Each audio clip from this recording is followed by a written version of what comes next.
want to take this time to introduce Dr. Dheeraj Kathula, who has joined us as the resource person for this webinar. मैं आज हमारे प्रिय doctor धीरज कातुला को introduce करना चाहता हूं, जो हमारे मुख्य प्रभाषक है। He knows the Lord, and it's a great privilege for us to have a person in the field of psychiatry who knows the Lord. He has been well accomplished. He has done his MD psychiatry from CMC Vellore. वो प्रभु में है प्रिय दास, और हम धन्यवाद देते हैं कि वो साइकेट्री में वो पढ़न किया हुआ है और हमारे साथ आज मौजूद है। And also he has done a super specialization DM in addiction psychiatry from AIIMS New Delhi. वो एम्स न्यू दिल्ली से वो एडिक्शन के बारे में सुपर स्पेशलिटी कोर्स किया गया है। He is an associate physician in the Department of Psychiatry from Christian Medical College, Vellore. वो वेल्लोर में एसोसिएट प्रोफेसर है वो कॉलेज में। And I want to take this time to invite Dr. Dheeraj. He'll be speaking to us in Hindi, and we'll have the translation into Malayalam. And I would request all of you to give our undivided attention and also take down notes wherever possible. जिसे मैं doctor धीरज को स्वागत करता हूँ, तालियां मारकर doctor स्वागत करते हैं। Hallelujah, God bless you pastor. नमस्कार। सुनाई पड़ रहा है? मेरी आवाज सुनाई पड़ रही है आपको सबको? यस बस। प्रभु यीशु मसीह के नाम में आप सबको मेरा अभिनंदन है। യേശു ക്രിസ്തുവിന്റെ നാമത്തിൽ എൻ്റെ വന്ദനം എല്ലാവരെയും അറിയിക്കുന്നു। आज हम थोड़ा एडिक्शंस के बारे में बात करेंगे। ഇന്ന് അഡിക്ഷനെ സംബന്ധിച്ചുള്ള കാര്യങ്ങൾ നമുക്ക് സംസാരിക്കാം। क्यों इसके बारे में सीखना है? अगर देखेंगे तो हमारे गिरजा में बहुत सारे लोग हैं जो स्ट्रगल कर रहे हैं एडिक्शन से। ഇതിനെക്കുറിച്ച് നാം പഠിക്കേണ്ട ആവശ്യകത എന്താണെന്ന് ചോദിച്ചാൽ നമ്മുടെ ചുറ്റുപാടും അനേകർ ഈ അഡിക്ഷൻ ഭാരപ്പെടുന്നവരും ആ ഒരു ബന്ധനത്തിന്റെ കീഴിലായിരിക്കുന്നവരുമാണ്। और यही नहीं, हमारे खुद के जिंदगी में भी हम थोड़ा एडिक्टिव चीजों में थोड़ा हम इन्वॉल्व हो जाते हैं, तो कभी वो दिखता नहीं है पर वो रेलेवेंट हो सकता है। നമ്മുടെ ജീവിതത്തിലും പരമായ ജീവിതത്തിലും ഇങ്ങനെയുള്ള അടിത്തങ്ങൾ നമ്മുടെ ഉണ്ട്। അത് പുറമേ നമുക്ക് ചിലപ്പോൾ കാണാൻ കഴിയുന്നില്ലെങ്കിലും അത് അന്തരീലമായിട്ട് നമ്മുടെ ലൈഫിലുണ്ട്। मैं तो प्रेजेंटेशन के लिए मैं एक पावर पॉइंट शेयर करना चाहता हूँ। ഒരു പവർ പോയിന്റ് നിങ്ങളുമായിട്ട് ഞാൻ പങ്കുവെക്കുന്നു।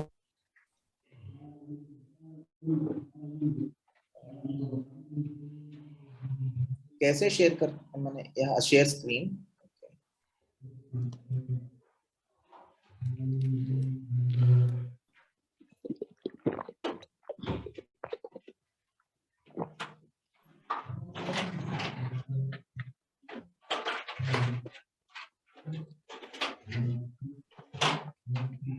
मेरा स्क्रीन शेयर हो रहा है क्या? Yes. Yes, you can put it in the full slide. Yes, it's fine. तो ये जो एडिक्शंस के बारे में जानने के लिए बहुत सारा इंफॉर्मेशन है, पर हम थोड़ा जस्ट एक इंट्रोडक्शन देखेंगे। അടിമത്തത്തെ കുറിച്ച് പഠിക്കേണ്ട ധാരാളം ഇൻഫർമേഷൻസ് നമുക്കുണ്ട്, എങ്കിലും തുടക്കത്തിൽ അതിന്റെ ആമുഖത്തെ കുറിച്ച് നമുക്ക് പരിശോധിക്കാം। तो समझने के लिए पहला चीज, ये ड्रग्स क्या है और वो कैसे काम करते हैं। ഡ്രഗുകൾ എന്താണ്, അത് എങ്ങനെയാണ് പ്രവർത്തിക്കുന്നത്। और क्या कोई जो ड्रग्स लेता है, शराब पीता है या सिगरेट पीता है, वो जो अगर लेता है वो क्या एडिक्शन है? ഇപ്പോൾ സിഗരറ്റ് പുകവലിക്കുന്നതോ അല്ലെങ്കിൽ മദ്യപിക്കുന്നതോ ഇങ്ങനെയുള്ള അഡിക്ഷൻസ് ശരിക്കും അടിമത്തമാണോ? और एडिक्शन को हम कैसे पहचानेंगे? അഡിക്ഷനെ നമുക്ക് എങ്ങനെ തിരിച്ചറിയാൻ കഴിയും? और क्या ये सिर्फ ड्रग्स के बारे में एडिक्शन है या कुछ बिहेवियर भी हैं जो एडिक्टिव हो सकते हैं? ഈ ഡ്രഗ്സ് ആണോ അവർ ശരിക്കും അടിമത്തം ഉള്ളത്, അഥവാ സ്വഭാവങ്ങൾക്ക് അടിമകളാണോ ശരിക്കും? और एडिक्शंस को ट्रीट किया जा सकता है कि नहीं, और क्यों करना है? അഡിക്ഷൻസ് നമുക്ക് ചികിത്സിക്കാൻ കഴിയുന്നതാണോ അല്ലയോ, അല്ലെങ്കിൽ എന്തുകൊണ്ടാണ് ചികിത്സിക്കേണ്ടത്? और ये रिलैप्स क्या होता है? ये सब चीजें हम थोड़ा आज समझ पाएंगे। റിലാപ്സ് എന്ന് പറഞ്ഞാൽ എന്താണ്, അതിനെക്കുറിച്ച് നാം മനസ്സിലാക്കാൻ പോവുകയാണ്।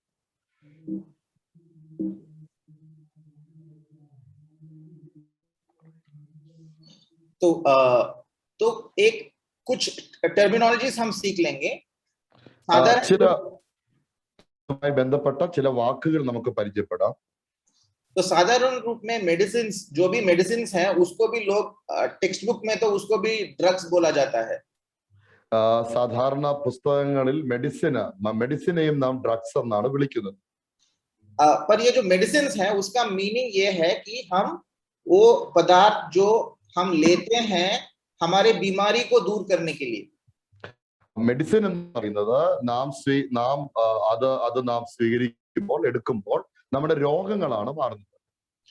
ये रोग को आने से बचाने के लिए, जैसे कि कोविड का टीका हो गया, वैसे रोकथाम के लिए हो सकता है, या कभी-कभी उसका ट्रीटमेंट चिकित्सा के लिए भी हो सकता है. ഒന്നെങ്കിൽ രോഗത്തെ ചികിത്സിക്കുന്നതിനോ അല്ലെങ്കിൽ രോഗം വരാതിരിക്കാൻ അതിനെ തടയുന്നതിനോ നാം മരുന്നുകൾ ഉപയോഗിക്കും. दूसरा है एक स्टडी है फार्माकोलॉजी, वो सारे केमिकल्स जो शरीर के अंदर जाके हमारे शरीर के अंदर वो परिवर्तन लाते हैं, उसका स्टडी को बोलते हैं फार्माकोलॉजी. ഫാർമക്കോളജി എന്ന് പറഞ്ഞാൽ നമ്മുടെ ശരീരത്തിന്റെ പ്രകൃതിയെ മാറ്റുന്ന കെമിക്കലിനെ കുറിച്ചുള്ള പഠനമാണ്. अब जो कॉमन लैंग्वेज में जो ड्रग्स बोलते हैं हम, उसका मीनिंग हम लोग मीन करते हैं इलिसिट ड्रग्स, जो इलीगल होते हैं वो ड्रग्स.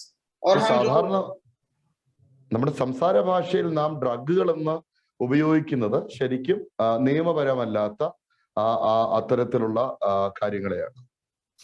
और ये एडिक्शन साइंस जो है वो एक स्टडी है जो सारे ये जो केमिकल्स जो अंदर जाके उसके इफेक्ट्स लाते हैं उनके बारे में पढ़ाई करना एडिक्शन साइंस है.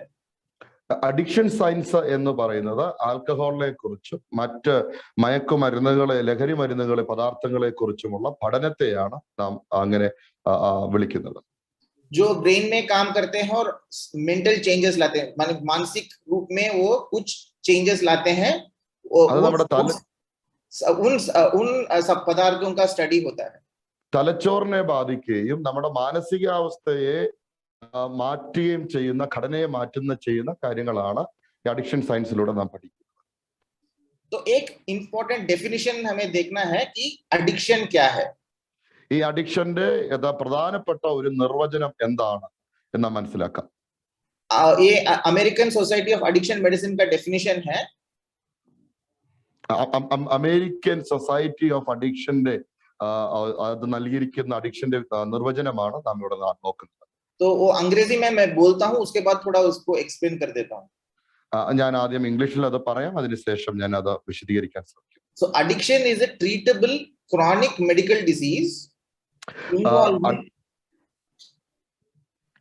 അഡിക്ഷൻ എന്ന് പറയുന്നത് ചികിത്സിക്കാവുന്നതും പഴക്കം ചെന്ന ഒരു രോഗവും ആണ്.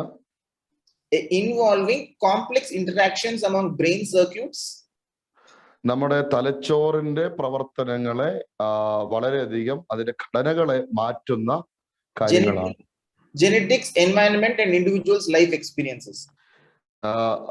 ജനറ്റിക് ആയിട്ടുള്ള എൻവയൺമെന്റിനെയും വ്യക്തിപരമായ ജീവിത അനുഭവങ്ങളെയും മാറ്റുന്നവ. So first thing is that it is a disease, it is like a disease. ഒന്നാമത് ഇതൊരു രോഗമാണ്. It is treatable. രണ്ട്, ഇത് ചികിത്സിക്കാവുന്നതാണ്. It is chronic, so it is going to last a long time. ഇത് പഴക്കം ചെന്നതാണ്, ഇത് ദീർഘകാലം നിലനിൽക്കുന്നതാണ്. And it is not just a choice. ഇത് ഒരു തിരഞ്ഞെടുപ്പ് മാത്രമല്ല. Because our brain circuits are not in our control. കാരണം നമ്മുടെ തലച്ചോറിന്റെ സർക്യൂട്ട്, അതിന്റെ പ്രവർത്തനങ്ങളൊന്നും നമ്മുടെ കൈവശമല്ല, അതിന്റെ നിയന്ത്രണം. Our genes are not in our control. നമ്മുടെ ജീൻസ് നമ്മുടെ നിയന്ത്രണത്തിൽ പെട്ടില്ല. We have limited control on our environment. ആ സാഹചര്യങ്ങളുടെ മേൽ വളരെ ചുരുങ്ങിയ ഒരു നിയന്ത്രണം മാത്രമേ നമുക്കുള്ളൂ. And we have different types of life experiences. നമുക്ക് എല്ലാവർക്കും വ്യത്യസ്തമായ ജീവിത അനുഭവങ്ങളുള്ളവർ. So each person has his own risk.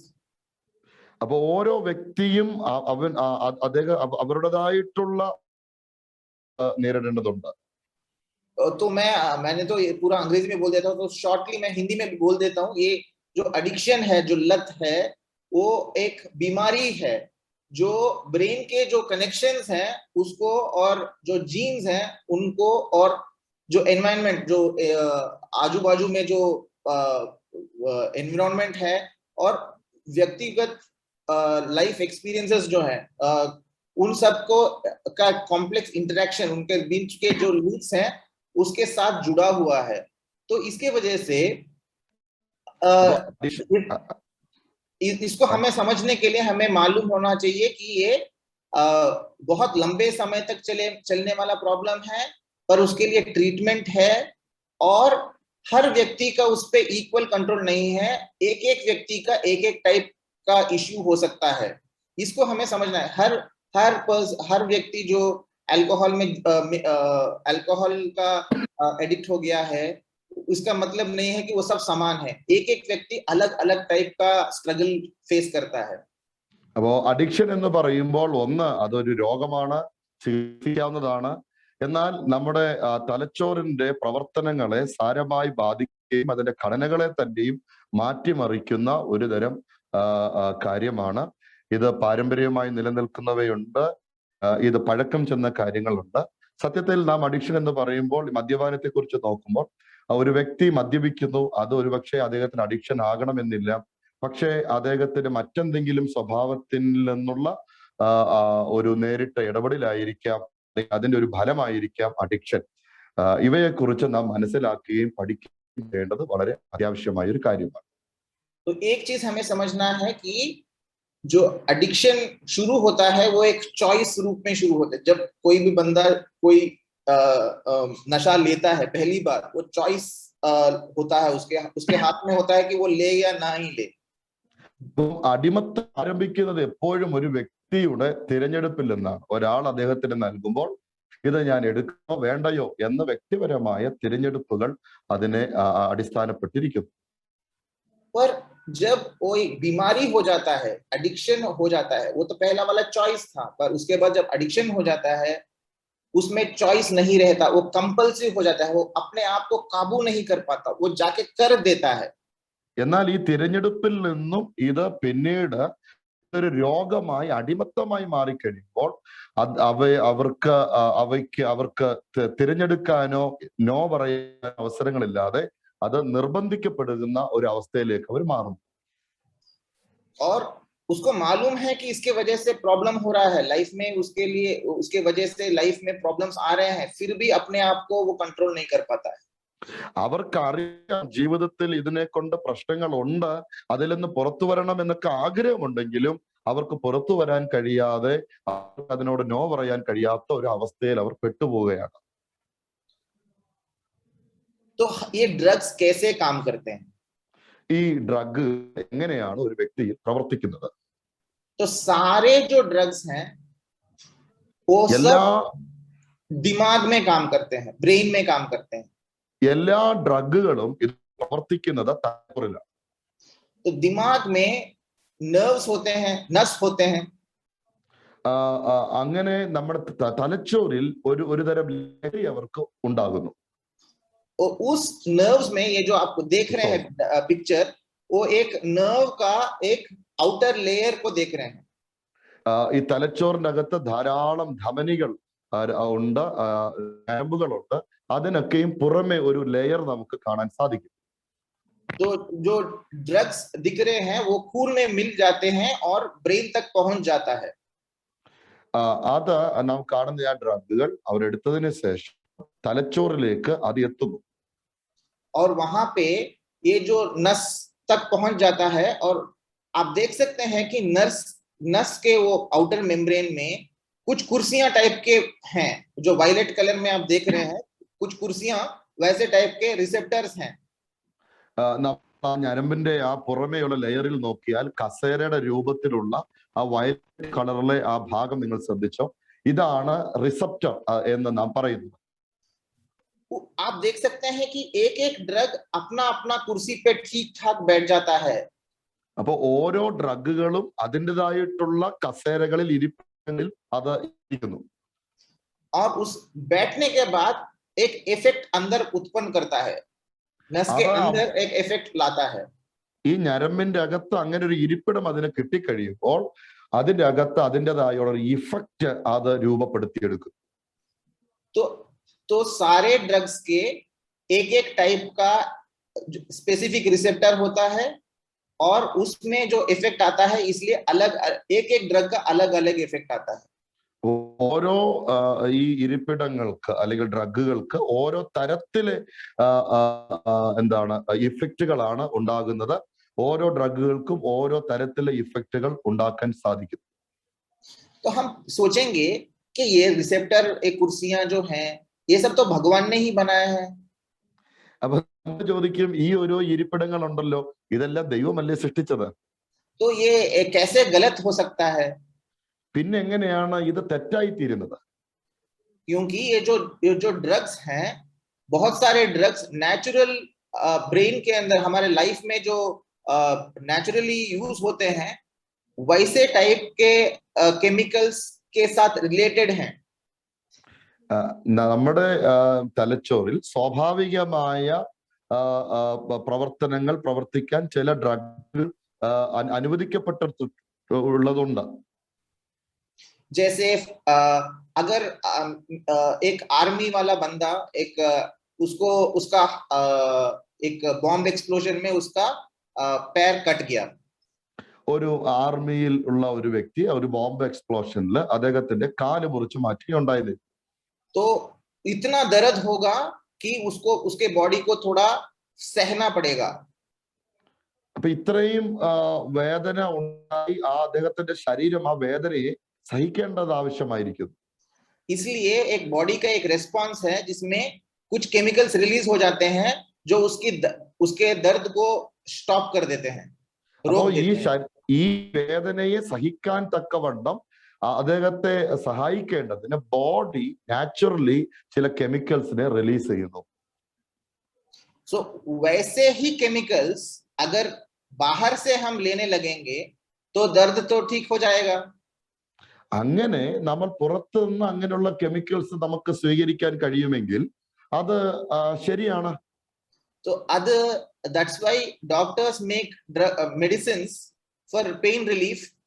जो डॉक्टर लोग हैं वैसे टाइप के ही दवा बनाते हैं जिससे दर्द मिट सकता है, ऑपरेशन हम कर सकते हैं और पेशेंट का बीमारी का दर्द को हम मिटा सकते हैं.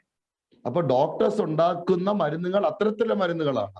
ആ മരുന്നുകൾ കൊടുത്ത് വേദനകൾ നമുക്ക് അല്പം ശാന്തമാക്കി സർജറി നടത്താനോ ഒക്കെ അതിനെ ഉപയോഗപ്പെടുത്താൻ സാധിക്കും. पर इसी गोलियों को अगर कोई मेडिकल इंडिकेशन के बिना अपने आप से यूज करने लग जाए तो वो एडिक्शन टाइप के रूप में चला जा सकता है.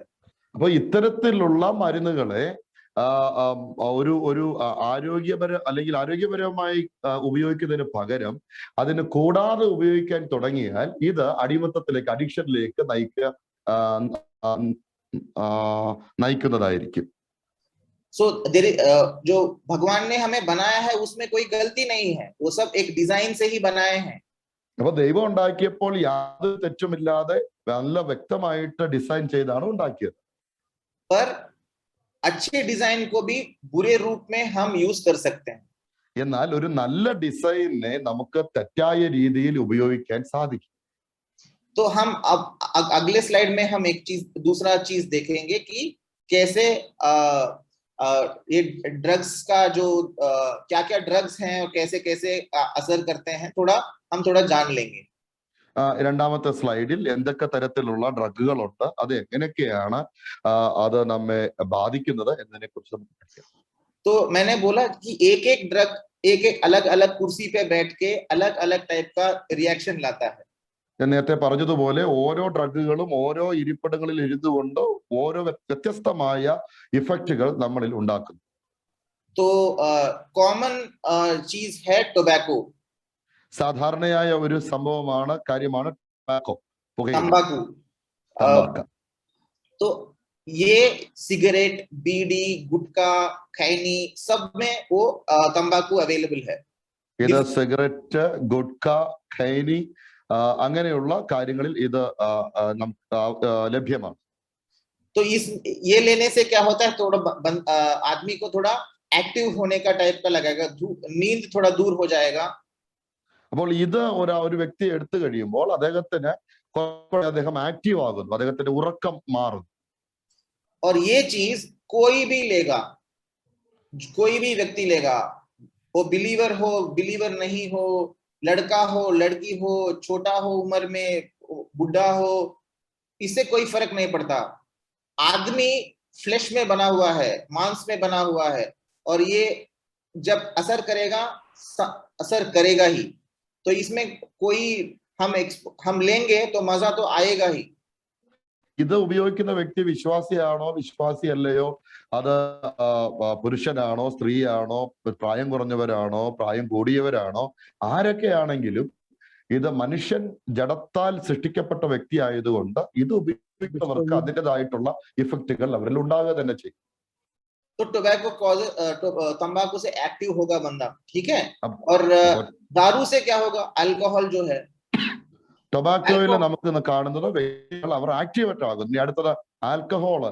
हमारे इंडिया में हम नेचुरल टाइप अल्कोहल्स बनाते हैं विलेजेस में. ऐसे लोग अपने आप से फ्रूट्स से, राइस या जो भी कार्बोहाइड्रेट सोर्सेस हैं, राइस व्हीट, उससे भी अपने आप से भी बनाते हैं. वो इलीगल है पर वो लोग बनाते हैं, लेते हैं. दूसरा टाइप का है जो ഇന്ത്യയിൽ നമുക്ക് മദ്യം പല രീതിയിൽ ലഭ്യമാണ്. ഗ്രാമപ്രദേശങ്ങളിൽ അരിയിൽ നിന്നും പഴച്ചാറുകളിൽ നിന്നും ഒക്കെയായിട്ട് ഇല്ലീഗൽ ആണെങ്കിലും അവർ സ്വന്തം ആവശ്യങ്ങൾക്കായിട്ട് ഉണ്ടാക്കുന്നുണ്ട്. അത് ഒരു തരത്തിലെ മദ്യങ്ങളാണ്.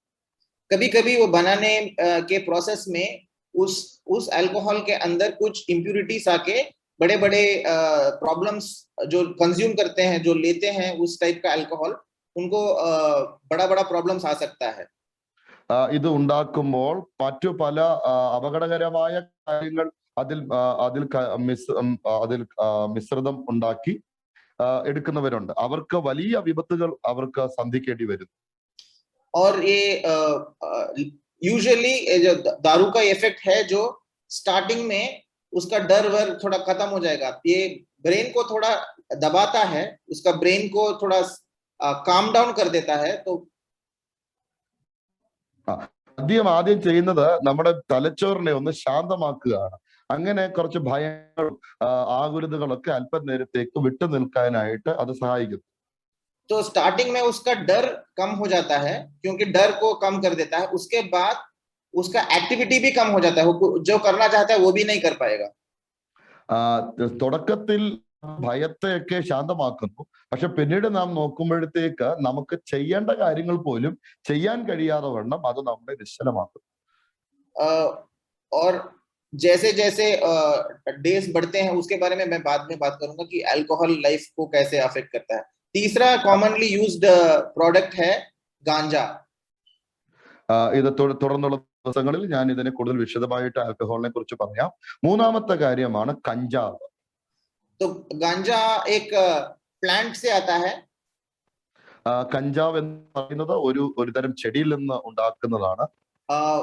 आप उस प्लांट के वो जो फूल हैं उसको थोड़ा उसको ड्राई करने के बाद जो उसको पाउडर बना देंगे, उससे गांजा हो जाता है. അതിനകത്ത് അതിന്റെ പുഷ്പങ്ങൾ എടുത്ത് ഉണക്കി പൊടിച്ച് അതിനെ കഞ്ചാവായിട്ട് എടുക്കുന്നത്.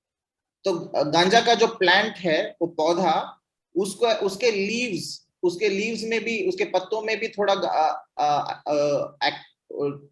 इफेक्ट आता है, पर कम आता है. കഞ്ചാവിന്റെ ഇലകളിൽ നിന്നും ഇത് ഉപയോഗിക്കാറുണ്ട്. പക്ഷെ മറ്റതിൽ നിന്നും അല്പം കുറഞ്ഞാണ് അതിന്റെ വീര്യം ഉള്ളത്. और गांजा का प्लांट में एक गम टाइप का जो रेजिन आता है, उसको बोलते हैं. ഈ കഞ്ചാവിന്റെ ചെടിയിൽ ഒരുതരം പശ തരത്തിലുള്ള ഒരു റെസിൻ ഉണ്ടാക്കാറുണ്ട്, വരുന്നുണ്ട്. उसको बोलते हैं चरस. അതിനെയാണ് ചരസ് എന്ന് അറിയപ്പെടുന്നത്. तो in English it's hashish. ഇംഗ്ലീഷിൽ അതിനെ ഹഷീഷ് എന്ന് വിളിക്കപ്പെടും. So that has more effects on the brain. Hashish hashish തലച്ചോറിൽ ഒരുപാട് സ്വാധീനം ചെലുത്തും. These ganja things many people are using nowadays. It has increased a lot. ഈ ദിവസങ്ങളിൽ ഈ കഞ്ചാവ് ധാരാളം ആളുകൾ ഉപയോഗിക്കുന്നുണ്ട്. അതിപ്പോൾ വർദ്ധിച്ചു വന്നുകൊണ്ടിരിക്കുകയാണ്. Many people think there is no problem, nothing will happen. ഒരുപാട് ആളുകൾ ധരിക്കുന്നത് ഇതിൽ യാതൊരു പ്രശ്നങ്ങളില്ല, ഒന്നും സംഭവിക്കത്തില്ല എന്നാണ്. I told you that some of these drugs are related to medicine which are used in medicine also. ഞാൻ നിങ്ങളോട് പറഞ്ഞല്ലോ, ഇതൊക്കെയും മരുന്നുകളുടെ രൂപത്തിൽ ഉപയോഗിക്കുന്നതുണ്ട്. उसके कारण लोग बोलते हैं कि ये तो दवा है भाई, तो इसमें ये तो अच्छी बात है. അതുകൊണ്ട് ആളുകൾ പറയാറുണ്ട് ഇത് മരുന്നാണ്, ഇത് നല്ലതല്ലേ എന്ന് പറയാറ്. पर इसमें गांजा में जो मानसिक बीमारी, एक सीरियस मानसिक बीमारी है स्किज़ोफ्रेनिया, वो ऐसे टाइप का बीमारी के सिम्टम्स ला सकता है. ഈ കഞ്ചാവിലൂടെ ഭയങ്കരമായ മാനസിക ഈ പറഞ്ഞ ആ രോഗങ്ങളൊക്കെ ഉണ്ടാകാറുണ്ട്. बट वो नंबर कम है, पर थोड़ा ऐसा भी नहीं है कि वो बहुत सेफ है. ഇത് വളരെ എണ്ണത്തിൽ വളരെ കുറവാണ്, അതുകൊണ്ട് തന്നെ ഇത് സേഫ് ആണെന്ന് നാം ഉദ്ദേശിക്കുന്നില്ല. तो ओपियोइड्स को आप दुनिया का सबसे बढ़िया पेन रिलीफ ओपियोइड दवाइयों से आता है. ഓപ്പിയോയിഡ്സ് എന്ന് പറയുന്നത് ഇന്ന് ഏറ്റവും കൂടുതൽ വേദന സംഹാരികളായ മരുന്നുകൾ ലഭ്യമാകുന്ന ഒരു തരം കാര്യം. ये नेचुरल ओपियोइड्स हैं जो अफीम के पौधा पॉपी प्लांट से आते हैं. നാച്ചുറൽ ആയിട്ട് ഓപ്പിയോയിഡ്സ് ഉണ്ട്, നഫീൻ എന്ന് പറയുന്ന ചെടിയിൽ നിന്നും അത് ലഭിക്കുന്നതാണ്. पर उसमें थोड़ा केमिकल्स डाल के उसको थोड़ा एक्स्ट्रा पावरफुल बनाया जाता है. അതിൽ കുറെ കെമിക്കൽസ് കലർത്തി അതിനെ കുറെ കൂടെ ശക്തമാക്കാൻ സാധിക്കും. वो है हेरोइन. അതാണ് ഹെറോയിൻ. और नॉर्थ इंडिया में उसको स्मैक बोलते हैं. स्मैक നോർത്ത് ഇന്ത്യയിൽ പൊതുവെ സ്നാക്ക് എന്നാണ് അറിയപ്പെടുന്നത്. तो हमारे जो भाई लोग नॉर्थ में है वो तो सुने होंगे. നോർത്തിലുള്ള ആളുകൾക്ക് और दूसरे केमिकल्स हैं जो एक्टिवेट करते हैं, जो जैसे कोकेन या एम्फेटामिन. സ്മാക്ക് എന്നാണ് നോർത്ത് ഇന്ത്യയിൽ അറിയപ്പെടുന്നത്. മറ്റതാണ് അടുത്ത തരം ആക്ടിവേറ്റ് ചെയ്യുന്ന കാര്യമാണ് കൊക്കൈൻ പോലെയുള്ള കാര്യം. इसमें अगर स्टिमुलेट करता है ना, इसलिए नींद भाग जाता है. ഇത് നമ്മെ സ്റ്റിമുലേറ്റ് ചെയ്യുന്നതുകൊണ്ട് നമ്മുടെ ഉറക്കം നമുക്ക് നഷ്ടപ്പെടും.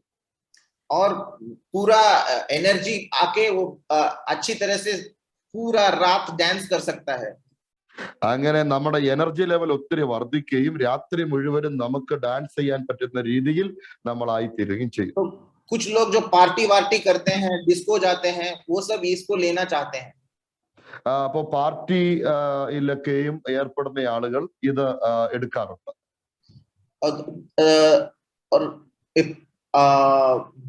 और लास्ट हम कवर करेंगे हैलुसिनोजेंस.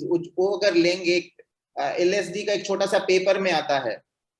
അടുത്തതാണ് ഹാലുസിനോജൻസ്. അത് LSD എന്ന് പറയുന്നത് ചെറിയ പേപ്പറുകളിൽ ലഭ്യമാണ്. उसको लेंगे तो अच्छा साउंड सुन रहा है तो उसको कलर दिखेगा. അത് എടുക്കുമ്പോൾ നല്ല ശബ്ദങ്ങൾ കേൾക്കും, അതുപോലെ തന്നെ പലതും ഭയങ്കര നിറങ്ങൾ ഇങ്ങനെ കാണാൻ കഴിയും. I mean normally जो सुनाई पड़ना है उस टाइम में आंखों में भी थोड़ा एक चेंजेस आने लगेंगे. तो ये अलग टाइप का एक एक्सपीरियंस है. സാധാരണ രീതിയിലല്ല, നാം ഈ ശബ്ദങ്ങൾ കേൾക്കുമ്പോൾ കുറെ നിറങ്ങൾ വരുന്നു, അത് വ്യത്യസ്തമായ ഒരു അനുഭൂതിയാണ് നൽകുന്നത്.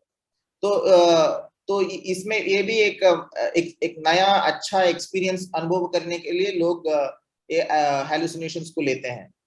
ഇങ്ങനെയുള്ള അനുഭൂതികൾ അനുഭവിക്കുന്നതിന് വേണ്ടി ആളുകൾ ഹാലുസിനോജൻസ് അവര് ഉപയോഗിക്കാറുണ്ട്. तो इन चीजों में अगर एक पदार्थ का जो एडिक्टिव कैपेसिटी है अलग है. ഈ ഓരോ കാര്യങ്ങൾ നാം നോക്കുമ്പോൾ ഓരോന്നിന്റെയും നാം അഡിക്റ്റീവ് കപ്പാസിറ്റി എന്ന് പറയുന്നത് ഒന്നിൽ നിന്നും മറ്റൊന്നും വ്യത്യസ്തമായിരിക്കും. और सबसे ज्यादा एडिक्टिव कैपेसिटी कौन से केमिकल का है?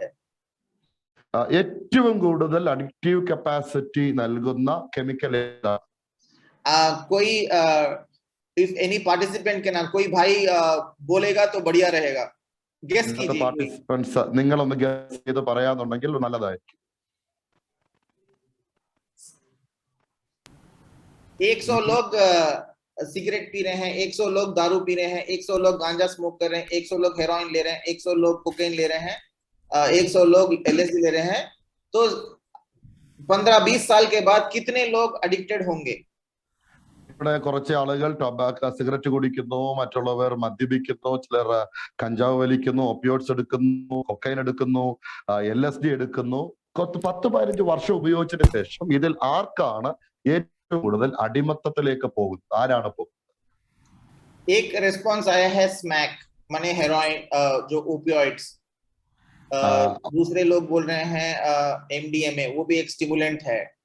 ഒരാള് പറഞ്ഞു സ്മാക്ക് ആണ്, വേറൊരാള് MDMA പറയുന്നു. एक और भाई बोल रहे हैं अल्कोहल। ഒരു സഹോദരൻ പറയുന്നത് ആൽക്കഹോൾ എന്നാണ്. ठीक है, वेरी गुड, आप लोग सुन रहे हो, पार्टिसिपेट कर रहे हो, आपका पॉइंट्स। हम डरते हैं इन चीजों से, पर सबसे डेंजरस है टोबैको। നിങ്ങളുടെ സഹകരണത്തിന് നന്ദി പറയും. നിങ്ങൾ ശ്രദ്ധിക്കുന്നുണ്ടല്ലോ. നാം ഇതെല്ലാം ഭയപ്പെടാനുള്ള കാര്യമാണ്, പക്ഷേ ഏറ്റവും കൂടുതൽ നാശം വിതയ്ക്കുന്നത് ടൊബാക്കോയാണ്. क्योंकि अगर 100 लोग टोबैको एक बार स्मोक करेंगे, एक सिगरेट का फूंक लेंगे एक बार, 100 लोग, ഒരു വ്യക്തി ഒരിക്കലെങ്കിലും ഈ ടൊബാക്കോയുടെ അനുഭവം 100 പേര് ഈ ടൊബാക്കോയുടെ അതിന്റെ ഒരു അനുഭവം അവർക്ക് ലഭിക്കുന്നുവെങ്കിൽ, once if they smoke once, एक बार लिया तो ഒരു പ്രാവശ്യമെങ്കിലും അവർ അത് എടുത്താൽ 34 of them 34 लोग addict हो जाएंगे in their lifetime. അതിൽ 34 പേരും അതിന് അടിമകളായി തീർന്നിരിക്കും. वो चीज गांजा के लिए सिर्फ 9% है. അത് കഞ്ചാവിന്റെ കാര്യത്തിൽ നോക്കിയാൽ വെറും 9% മാത്രമേ. अल्कोहल के लिए 15% है. ആൽക്കഹോളിന്റെ കാര്യത്തിലാണെങ്കിൽ 15%. और स्मैक के लिए 24% है. സ്മാക്ക് 24%. पर टोबैको का भयंकर है. तो अगर कोई हमारे क्लास में 10 लोग ले रहे हैं, 3 लोग उसका 100% वो लोग अडिक्ट हो जाएंगे. നമ്മുടെ ക്ലാസ് 10 പേരാണ് അത് എടുക്കുന്നെങ്കിൽ അതിൽ 3 പേരും അതിന് അഡിക്റ്റ് ആയി തീരും ടൊബാക്കോയുടെ കാര്യത്തിൽ. तो हमें ये चीज याद रखना है कि जो चीज हमें नॉर्मल लगेगा वो भी थोड़ा डेंजरस हो सकता है. ഏതാണോ ഏറ്റവും കൂടുതൽ നോർമലായി നിൽക്കുന്നത് അത് ഏറ്റവും കൂടുതൽ ഡേഞ്ചറസ്. और अगर हम देखेंगे सबसे ज्यादा हार्मफुल सोसाइटी के लिए कौन सा ड्रग है, നാം അടുത്ത നോക്കുന്നത് സമൂഹത്തിൽ ഏറ്റവും കൂടുതൽ വിനാശകാരിയായ ലഹരി പദാർത്ഥം ഏതാണ്? तो इसके लिए भी मैं अनुरोध करूंगा आप लोगों को कि आप टेक्स्ट करें चैट बॉक्स में सबसे ज्यादा हार्मफुल फॉर सोसाइटी कौन सा ड्रग है. സമൂഹത്തിന് ഏറ്റവും കൂടുതൽ നാശം വിതയ്ക്കുന്ന വിനാശകാരിയായ ലഹരി ഏതാണ്? ഇതിൽ പങ്കെടുക്കുന്നവർ ചാറ്റ് ബോക്സിലൂടെ നിങ്ങളുടെ അഭിപ്രായങ്ങൾ അറിയിക്കുക. marijuana, LSD, tobacco.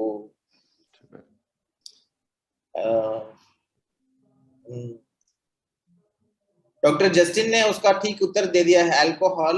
Yes, alcohol. If you सारे हार्म्स को जोड़ेंगे तो अल्कोहल का जो हार्म्स है सबसे ज्यादा है. ഡോക്ടർ ജസ്റ്റിൻ ശരിയായ ഉത്തരം നൽകിയിരിക്കുകയാണ്. നാം എല്ലാം കൂടെ നാം നോക്കുമ്പോൾ ഇതിൽ ഏറ്റവും കൂടുതൽ നാശം വിതയ്ക്കുന്ന ഒന്നാണ് ആൽക്കഹോൾ. अल्कोहल के वजह से जो व्यक्ति लेता है वो खुद अफेक्ट नहीं होता, पर उसके वजह से दूसरे लोग भी नेगेटिवली अफेक्ट होते हैं. മദ്യത്തിന്റെ കാര്യം നോക്കിയാൽ അത് ഉപയോഗിക്കുന്നയാൾ മാത്രമല്ല, അദ്ദേഹത്തെ ബന്ധപ്പെട്ടിരിക്കുന്ന ആ വ്യക്തികൾക്കും അതിന്റെ പ്രശ്നങ്ങൾ ഉണ്ടാകും. So having seen this, ये सब देखने के बाद हम आगे बढ़ते हैं. तो ये നമ്മൾ ഇത് നോക്കിയതിനു ശേഷം നമ്മൾ അടുത്ത ലെവലിലേക്ക് നാം പോവുകയാണ്. तो आदमी जब नशा करता है तो उसको अच्छा लगता है ना. ഇത് ഈ ലഹരി ഉപയോഗിക്കുന്ന ആൾക്ക് എപ്പോഴും അദ്ദേഹം നല്ലതായിട്ട് അദ്ദേഹത്തിന് തോന്നാറുണ്ട്. तो वो क्यों अच्छा लगता है, आदमी को क्यों अच्छा लगता है? എന്തുകൊണ്ടാണ് ആ വ്യക്തികൾക്ക് അത് നല്ലതായിട്ട് തോന്നുന്നത്? क्योंकि ब्रेन में एक सर्क्यूट है, തലച്ചോറിനകത്ത് ഒരു തരം സർക്യൂട്ട് ഉണ്ട്, जिसमें एक जगह में असर आके ഒരു സ്ഥലത്ത് അതിന്റെ ഇഫക്റ്റ് ഉണ്ടാകുന്നു, वहां से दूसरी जगह में एक अलग सा इफेक्ट आता है. അവിടെ നിന്നും മറ്റൊരു സ്ഥാനത്ത് വേറെ വ്യത്യസ്തമായ ഒരു ഇഫക്റ്റ് ഉളവാകും. उसमें एक केमिकल रिलीज होता है, डोपामिन बोल के एक केमिकल रिलीज होता है. അവിടെ ഡോപാമിൻ എന്ന് പറയുന്ന കെമിക്കൽ റിലീസ് ചെയ്യപ്പെടും. जब भी डोपामिन रिलीज होता है मजा आ जाता है. അവിടെ എപ്പോഴാണ് ഡോപാമിൻ റിലീസ് ചെയ്യപ്പെടുന്നത്? അപ്പോൾ ലഹരി ഉണ്ടാകും. तो सारे ड्रग्स का अलग अलग इफेक्ट है, पर जो मजा आने का जो इफेक्ट है सारे ड्रग्स का डोपामिन से ही होता है. ഓരോ ലഹരി പദാർത്ഥങ്ങളും നൽകുന്ന ലഹരി വ്യത്യസ്തമാണ്. എന്നാൽ ഇതിൽ ഏറ്റവും കൂടുതൽ ലഹരി നൽകുന്ന ഒരു കാര്യം ഡോപാമിൻസിൽ നിന്നാണ് ലഭിക്കുന്നത്. और ये डोपामिन नॉर्मली भी रिलीज होता है लाइफ में. जैसे कि अगर मैं घर जा रहा हूँ, मेरी बेटी आके मेरे को गला लगा के हाय डैडी करके उसने चुम्मा दिया, तो तब भी मेरे ब्रेन में डोपामिन रिलीज होता है. ഈ ഡോപാമിൻ എന്ന് പറയുന്നത് വളരെ സാധാരണമായി നമ്മുടെ ബ്രെയിനിൽ ഉണ്ടാകുന്ന ഒരു തരം കെമിക്കലാണ്. ഞാൻ വീട്ടിൽ പോയാൽ എന്റെ കുഞ്ഞ് ഓടി വന്നിട്ട് എന്നെ കെട്ടിപ്പിടിച്ച് എനിക്ക് ഉമ്മ തരുമ്പോൾ എന്റെ ബ്രെയിനിൽ നിന്നും ഈ ഡോപാമിൻ റിലീസ് ആകുന്നുണ്ട്. सो लाइफ में ये जो नेचुरल रिवॉर्ड्स हैं, जैसे कि स्टूडेंट ने अच्छा आंसर दे दिया, टीचर ने बोला वेरी गुड, तब भी उसका ब्रेन में डोपामिन निकलता है. ഇത് നമ്മുടെ ജീവിതത്തിൽ സാധാരണയായി ഉണ്ടാകുന്ന ഒരു റിവാർഡാണ് ഇത്. ഉദാഹരണത്തിന് ഒരു കുട്ടി നല്ല ശരിയായ ഉത്തരം പറയുമ്പോൾ ടീച്ചർ പറയുന്നു വെരി ഗുഡ്, അപ്പോൾ ഒരു ഡോപാമിൻ ബ്രെയിനിൽ റിലീസ് ചെയ്യപ്പെടുകയാണ്. पर ये जो ड्रग्स का डोपामिन इफेक्ट का रिलीज जो है बहुत ही भयंकर ज्यादा लेवल में रिलीज होता है. എന്നാൽ ഈ ലഹരി പദാർത്ഥങ്ങളിലൂടെ റിലീസ് ചെയ്യപ്പെടുന്ന ഡോപാമിൻ എന്ന് പറയുന്നത് ഭയങ്കരമായി വലിയ നിലയിലാണ് അത് റിലീസ് ചെയ്യപ്പെടുന്നത്. इसलिए जब बार बार उसको इतना मजा आ जाता है कि वो उसको लगेगा कि मैं दूसरी बार लूंगा. അതായത് ഇത് എടുത്തു കഴിയുമ്പോഴത്തേക്ക് അവർക്ക് തോന്നും ഞാൻ ഇത് രണ്ടാമതും എടുക്കും. അത്തരത്തിലൊരു ഉന്മാദമാണ് അവർക്ക് ലഭിക്കുന്നത്. तो इसलिए वो बार बार वो धीरे धीरे लेने लगेगा. അങ്ങനെ അവർ വീണ്ടും വീണ്ടും പതുക്കെ പതുക്കെ അത് ഉപയോഗിച്ച് തുടങ്ങും. और ये जो दूसरे चीजों से हल्का हल्का डोपामिन रिलीज हो रहा है ना, जैसे कि बच्चे से जो फीडबैक मिलता है, टीचर से जो फीडबैक मिलता है, उसके बारे में वो धीरे धीरे भूल जाएगा. അപ്പോ നമ്മൾ നേരത്തെ നോക്കിയല്ലോ, നമ്മുടെ സ്വാഭാവികമായ ഡോപാമിൻ റിലീസ് ഉണ്ടാകുമല്ലോ. ഉദാഹരണത്തിന് നല്ല ശരിയായ ഉത്തരം കിട്ടുമ്പോൾ അല്ലെങ്കിൽ ഒരു കുഞ്ഞിൽ നിന്ന് ലഭിക്കുന്ന സ്നേഹം, ഇത് പതുക്കെ പതുക്കെ നമ്മളിൽ നിന്ന് അത് മറഞ്ഞു തുടങ്ങും. तो इसलिए आप देखेंगे कि जो एडिक्ट बन जाते हैं वो अपना पढ़ाई को ध्यान नहीं देते हैं, फैमिली को ध्यान नहीं देते हैं. ഇങ്ങനെയുള്ള അവർക്ക് കുടുംബത്തിന് അവരുടെ ശ്രദ്ധ കൊടുക്കത്തില്ല, പഠനത്തിൽ അവർ ശ്രദ്ധ കൊടുക്കത്തില്ല. तो अब देखेंगे कि क्या नशा लेना सब कुछ एडिक्शन है. നാം ഇനി നോക്കുന്നത് ഡ്രഗുകൾ എടുക്കുന്നത് അത് അഡിക്ഷൻ തന്നെയാണോ? आंसर है नहीं. അതിന്റെ മറുപടി ഇല്ല എന്ന് തന്നെയാണ്. तो बहुत लोग नशा करते हैं बट सब लोग एडिक्टेड नहीं हैं. ഒരുപാട് ആളുകൾ ലഹരിയായിട്ട് അത് ഉപയോഗിക്കുന്നുണ്ട്, എന്നാൽ എല്ലാവരും അടിമകളല്ല, അഡിക്റ്റഡ് അല്ല. जैसे कि ഇന്ത്യയിൽ लगभग 15% लोग 15% लोग दारू पीते हैं. 15% ആളുകൾ മദ്യപിക്കുന്നവരാണ്. मैंने याद रखिए कि 85% लोग दारू नहीं पी रहे हैं. 85% ആളുകൾ അവർ മദ്യപിക്കാത്തവരാണ് എന്ന് ഓർക്കുക. तो मेजॉरिटी नहीं पी रहे हैं, दारू भी नहीं पी रहे हैं मेजॉरिटी. ये याद रखना है, सारे यूथ लोगों को याद रखना है कि अगर कोई बोले वे सब ले रहे हैं यार, ले हमें बोलना नहीं भाई 85% लोग नहीं लेते हैं, हमें याद रखना चाहिए। ശ്രദ്ധിക്കുക. നിങ്ങൾ പറയാറുണ്ട് എല്ലാവരും മദ്യപിക്കുന്നുണ്ടല്ലോ. അങ്ങനെയല്ല, 85% ആളുകൾ മദ്യപിക്കുന്നില്ല. तो 15% ले रहे हैं और उनमें 5% लोगों के लिए उसके वजह से शरीर में कोई हानि हो रहा है. ആ 15%-ൽ 5% ആളുകൾക്കാണ് ശരീരത്തിൽ ഇത് ഒരു ഹാനികരമായിട്ട് ഭവിക്കുന്നത്. और 3% लोग वो addicted है. അതിൽ 3% ആളുകളാണ് ശരിക്കും അഡിക്റ്റഡ് ആകുന്നത്. So 15% यूज कर रहे हैं पर सारे addicted नहीं है, सिर्फ 3% लोग addicted है. 15% ആളുകൾ ഇത് ഉപയോഗിക്കുന്നുണ്ട്, പക്ഷെ എല്ലാവരും അടിമകളല്ല. വെറും 3% ആളുകൾ മാത്രമാണ് അടിമകളായി. लगभग जो लेते हैं उनमें 20% लोग addicted हो जाते हैं. माने जो भी दारू पी रहा है उनमें 20% लोगों को लेंगे तो वो addicted होंगे. Can you repeat it please? 3 out of 15 is like 20%, right? Yeah. അപ്പൊ 15%-ൽ 3% എന്ന് പറഞ്ഞ 20%. അപ്പോൾ മദ്യപിക്കുന്ന ആളുകളിൽ 20% ആളുകളാണ് അടിമകളായി തീരുന്നത്. So there's one small percentage which becomes addicted. അതിൽ വെറും ചെറിയ ഒരു കൂട്ടം ആളുകൾ മാത്രമാണ് അഡിക്റ്റഡ് ആകുന്നത്. So there are certain complications when a person is using जो नशा करते हैं उनमें different states होते हैं. ഈ ലഹരി എടുക്കുന്ന ആളുകളിൽ തന്നെ വ്യത്യസ്തമായ നിലവാരങ്ങൾ ഉണ്ട്. एक स्टेट होता है कि वो बंदा नशे में है, नशा लेके नशा का जो इफेक्ट है उसके ब्रेन में अभी भी मौजूद है. ഈ മദ്യപിക്കുന്ന ആൾക്ക് അദ്ദേഹം ലഹരിയിൽ ഇങ്ങനെ നിൽക്കുകയാണ്, ഉന്മാദത്തിൽ നിൽക്കുകയാണ്. അദ്ദേഹത്തിന്റെ ആ ബ്രെയിനിൽ ആ ലഹരി ഇപ്പോഴും ഉണ്ട്. उसको हम इंटॉक्सिकेशन बोलते हैं, है ना? അതിനെ നമ്മൾ ഇൻടോക്സിക്കേഷൻ എന്നാണ് വിളിക്കുന്നത്.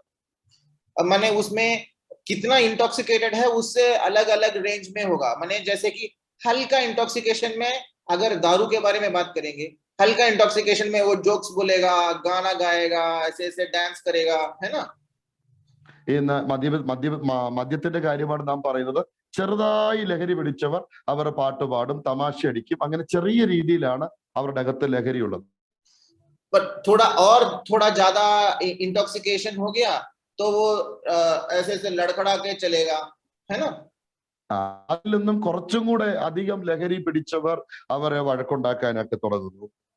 और उससे भी ज्यादा हो गया तो वो सो जाएगा, पूरा फ्लैट होके सो जाएगा. അതിനു മുകളിലേക്ക് ലഹരി അവരിലേക്ക് വരുമ്പോൾ അവരങ്ങ് ഉറങ്ങുകയാണ്.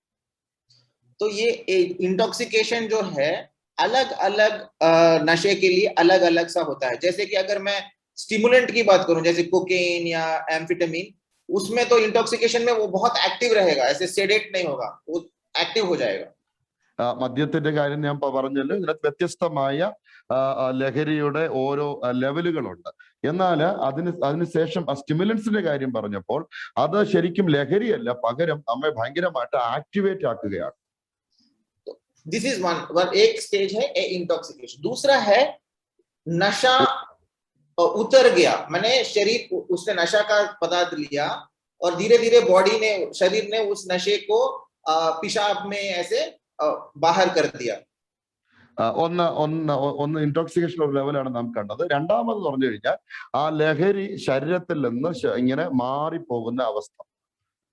तब शरीर को ना वो अभी उसका लॉन्गिंग होगा, वो चाहिए मेरे को, वो बॉडी में एक रिएक्शन होगा. जब वो नहीं है एक प्रॉब्लम जैसा होने लगेगा. അപ്പോ ഈ ശരീരത്തിൽ ഇതിങ്ങനെ മാറിപ്പോകുമ്പോൾ ശരീരം വീണ്ടും ആഗ്രഹിക്കുകയാണ്, അതിനെ കുറിച്ച് ആഗ്രഹിക്കുക. लाइक दारू के विषय में हम देखेंगे हाथ थोड़ा थरथराएगा, ऐसे ट्रेमर्स आएंगे. മദ്യത്തിന്റെ കാര്യത്തിലാണെങ്കിൽ കൈകൾ വിറയ്ക്കുന്നു, नींद नहीं आएगा, ഉറക്കം വരികയില്ല. वैसे अगर सिगरेट का देखेंगे, अगर सिगरेट नहीं मिल रहा है तो उसको चिड़चिड़ापन होगा, ये कंसंट्रेशन नहीं होगा, इरिटेट होते रहेगा. അപ്പൊ സിഗരറ്റ് വലിക്കുന്ന ആളാണെങ്കിൽ അദ്ദേഹത്തിന് സിഗരറ്റ് കിട്ടുന്നില്ലെങ്കിൽ അദ്ദേഹത്തിന് അസ്വസ്ഥത ഉണ്ടാകുന്നു, അദ്ദേഹത്തിന് കോൺസെൻട്രേറ്റ് ചെയ്യാൻ പറ്റുന്നില്ല. अगर ओपियोइड्स में बहुत पेट में दर्द होगा, आंख से पानी निकलेगा, बहुत एक एक सब्सटेंस का एक एक अलग अलग विथड्रॉल सिम्टम्स होते हैं. ഓപ്പിയോട്സിന്റെ കാര്യമാണെങ്കിൽ വയറുവേദന ഉണ്ടാകുന്നു, കണ്ണിൽ നിന്ന് വെള്ളം വരുന്നു. ഓരോ പദാർത്ഥങ്ങൾക്കും വ്യത്യസ്തമായ താക്കങ്ങളാണ് ഉണ്ടാകുന്നത്. So उसके बाद शरीर में कुछ हार्मफुल इफेक्ट्स होने लगेंगे, जैसे लिवर का प्रॉब्लम आ सकता है अल्कोहल के यूज से, लंग्स का प्रॉब्लम आ सकता है सिगरेट के यूज से. ऐसे सारे चीजों से बहुत सारे शरीर में चेंजेस और प्रॉब्लम्स आ सकते हैं, बट कॉमन चीजें पहले आ जाती हैं, है ना. तो हार्मफुल वो स्टेज में हम बोलेंगे ये बंदा अभी हार्मफुल स्टेज में है, हार्मफुल यूज स्टेज में है. നാം നോക്കുമ്പോൾ മദ്യത്തിന്റെ കാര്യത്തിൽ ഈ ലഹരി പദാർത്ഥങ്ങളൊക്കെയും ശരീര അവയവങ്ങളെ ബാധിക്കാൻ തുടങ്ങുന്നു. മദ്യമാണെങ്കിൽ കരളിനെ ബാധിക്കുന്നു, സിഗരറ്റ് ആണെങ്കിൽ ലങ്സിനെ ബാധിക്കുന്നു. ഇങ്ങനെ ശരീര അവയവങ്ങൾ ബാധിക്കപ്പെടുന്ന ഒരു സ്റ്റേജിലേക്ക് അത് എത്തിച്ചേരുന്നു.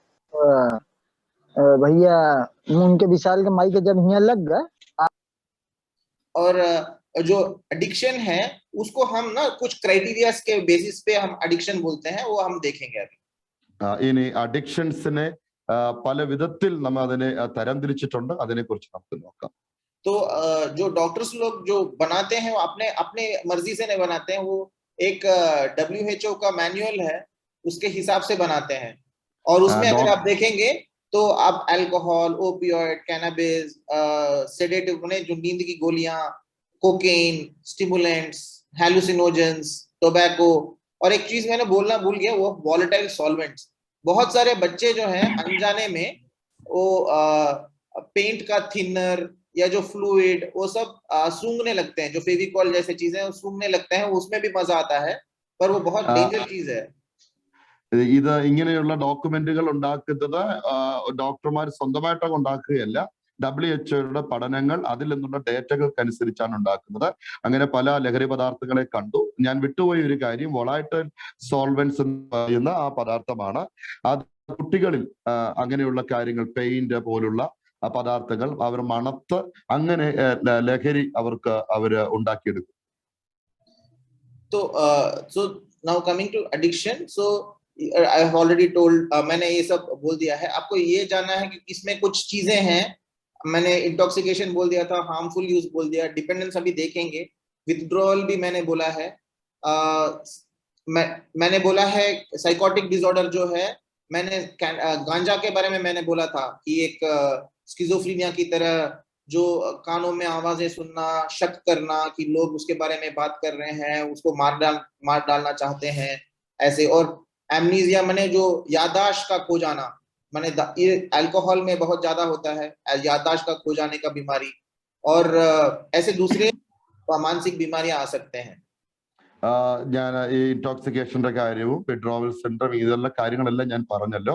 ഈ ലഹരിയുടെ ഒരു വിഷയം എന്ന് പറഞ്ഞു കഴിഞ്ഞാൽ ആളുകൾ അങ്ങനെ കൂടുതൽ അടിമത്തത്തിലേക്ക് പോവുകയും അവർക്ക് ഇതിൽ നിന്ന് പുറകോട്ട് വെളിയിൽ വരാൻ കഴിയാത്ത വിധത്തിൽ അവർ അതിൽ പെട്ടുപോകുന്ന ഒരു അവസ്ഥകൾ ഉണ്ടാകുന്നു.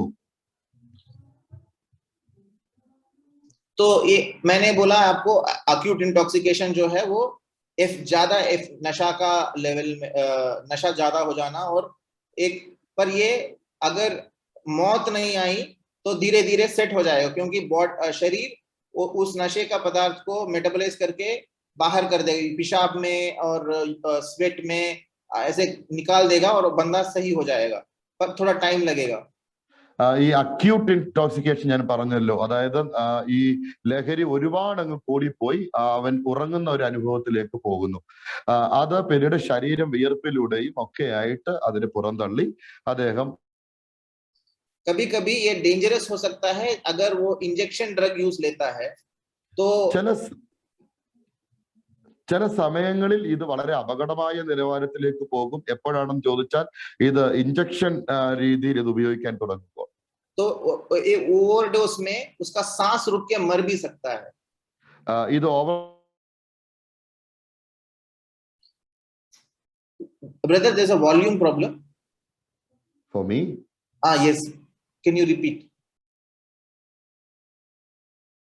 അതായത് ഇത് കൂടുതൽ ലഹരിയിലേക്ക് ഇത് പോയി കഴിഞ്ഞാൽ ആ വ്യക്തി വിയർപ്പിലൂടെയും മറ്റ് വിസർജ്യത്തിലൂടെയും അത് പുറന്തള്ളി പഴയ നിലവാരത്തിലേക്ക് ആ വ്യക്തി വരുന്നു.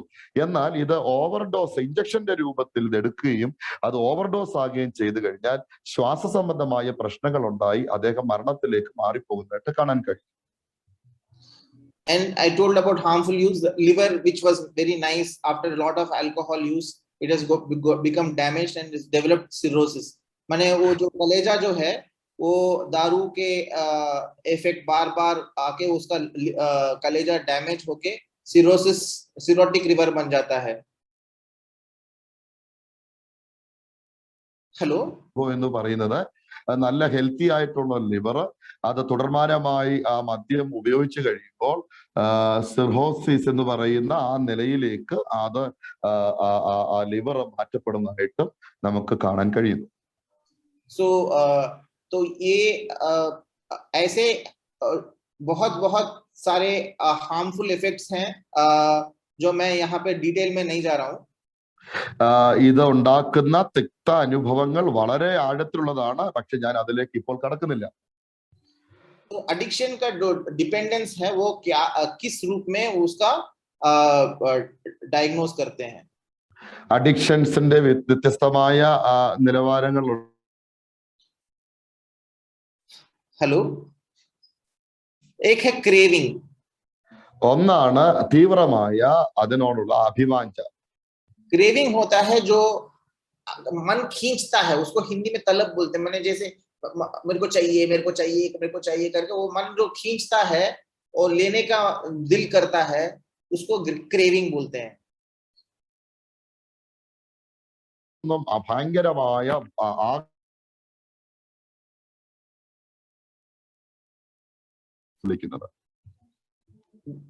Brother, I am actually losing your audio in between. Are others losing it or is it my end problem? No, doctor. It's because of his connectivity. He got a poor connectivity. That is why it's that interruption comes. You can go ahead. So that's craving. So next is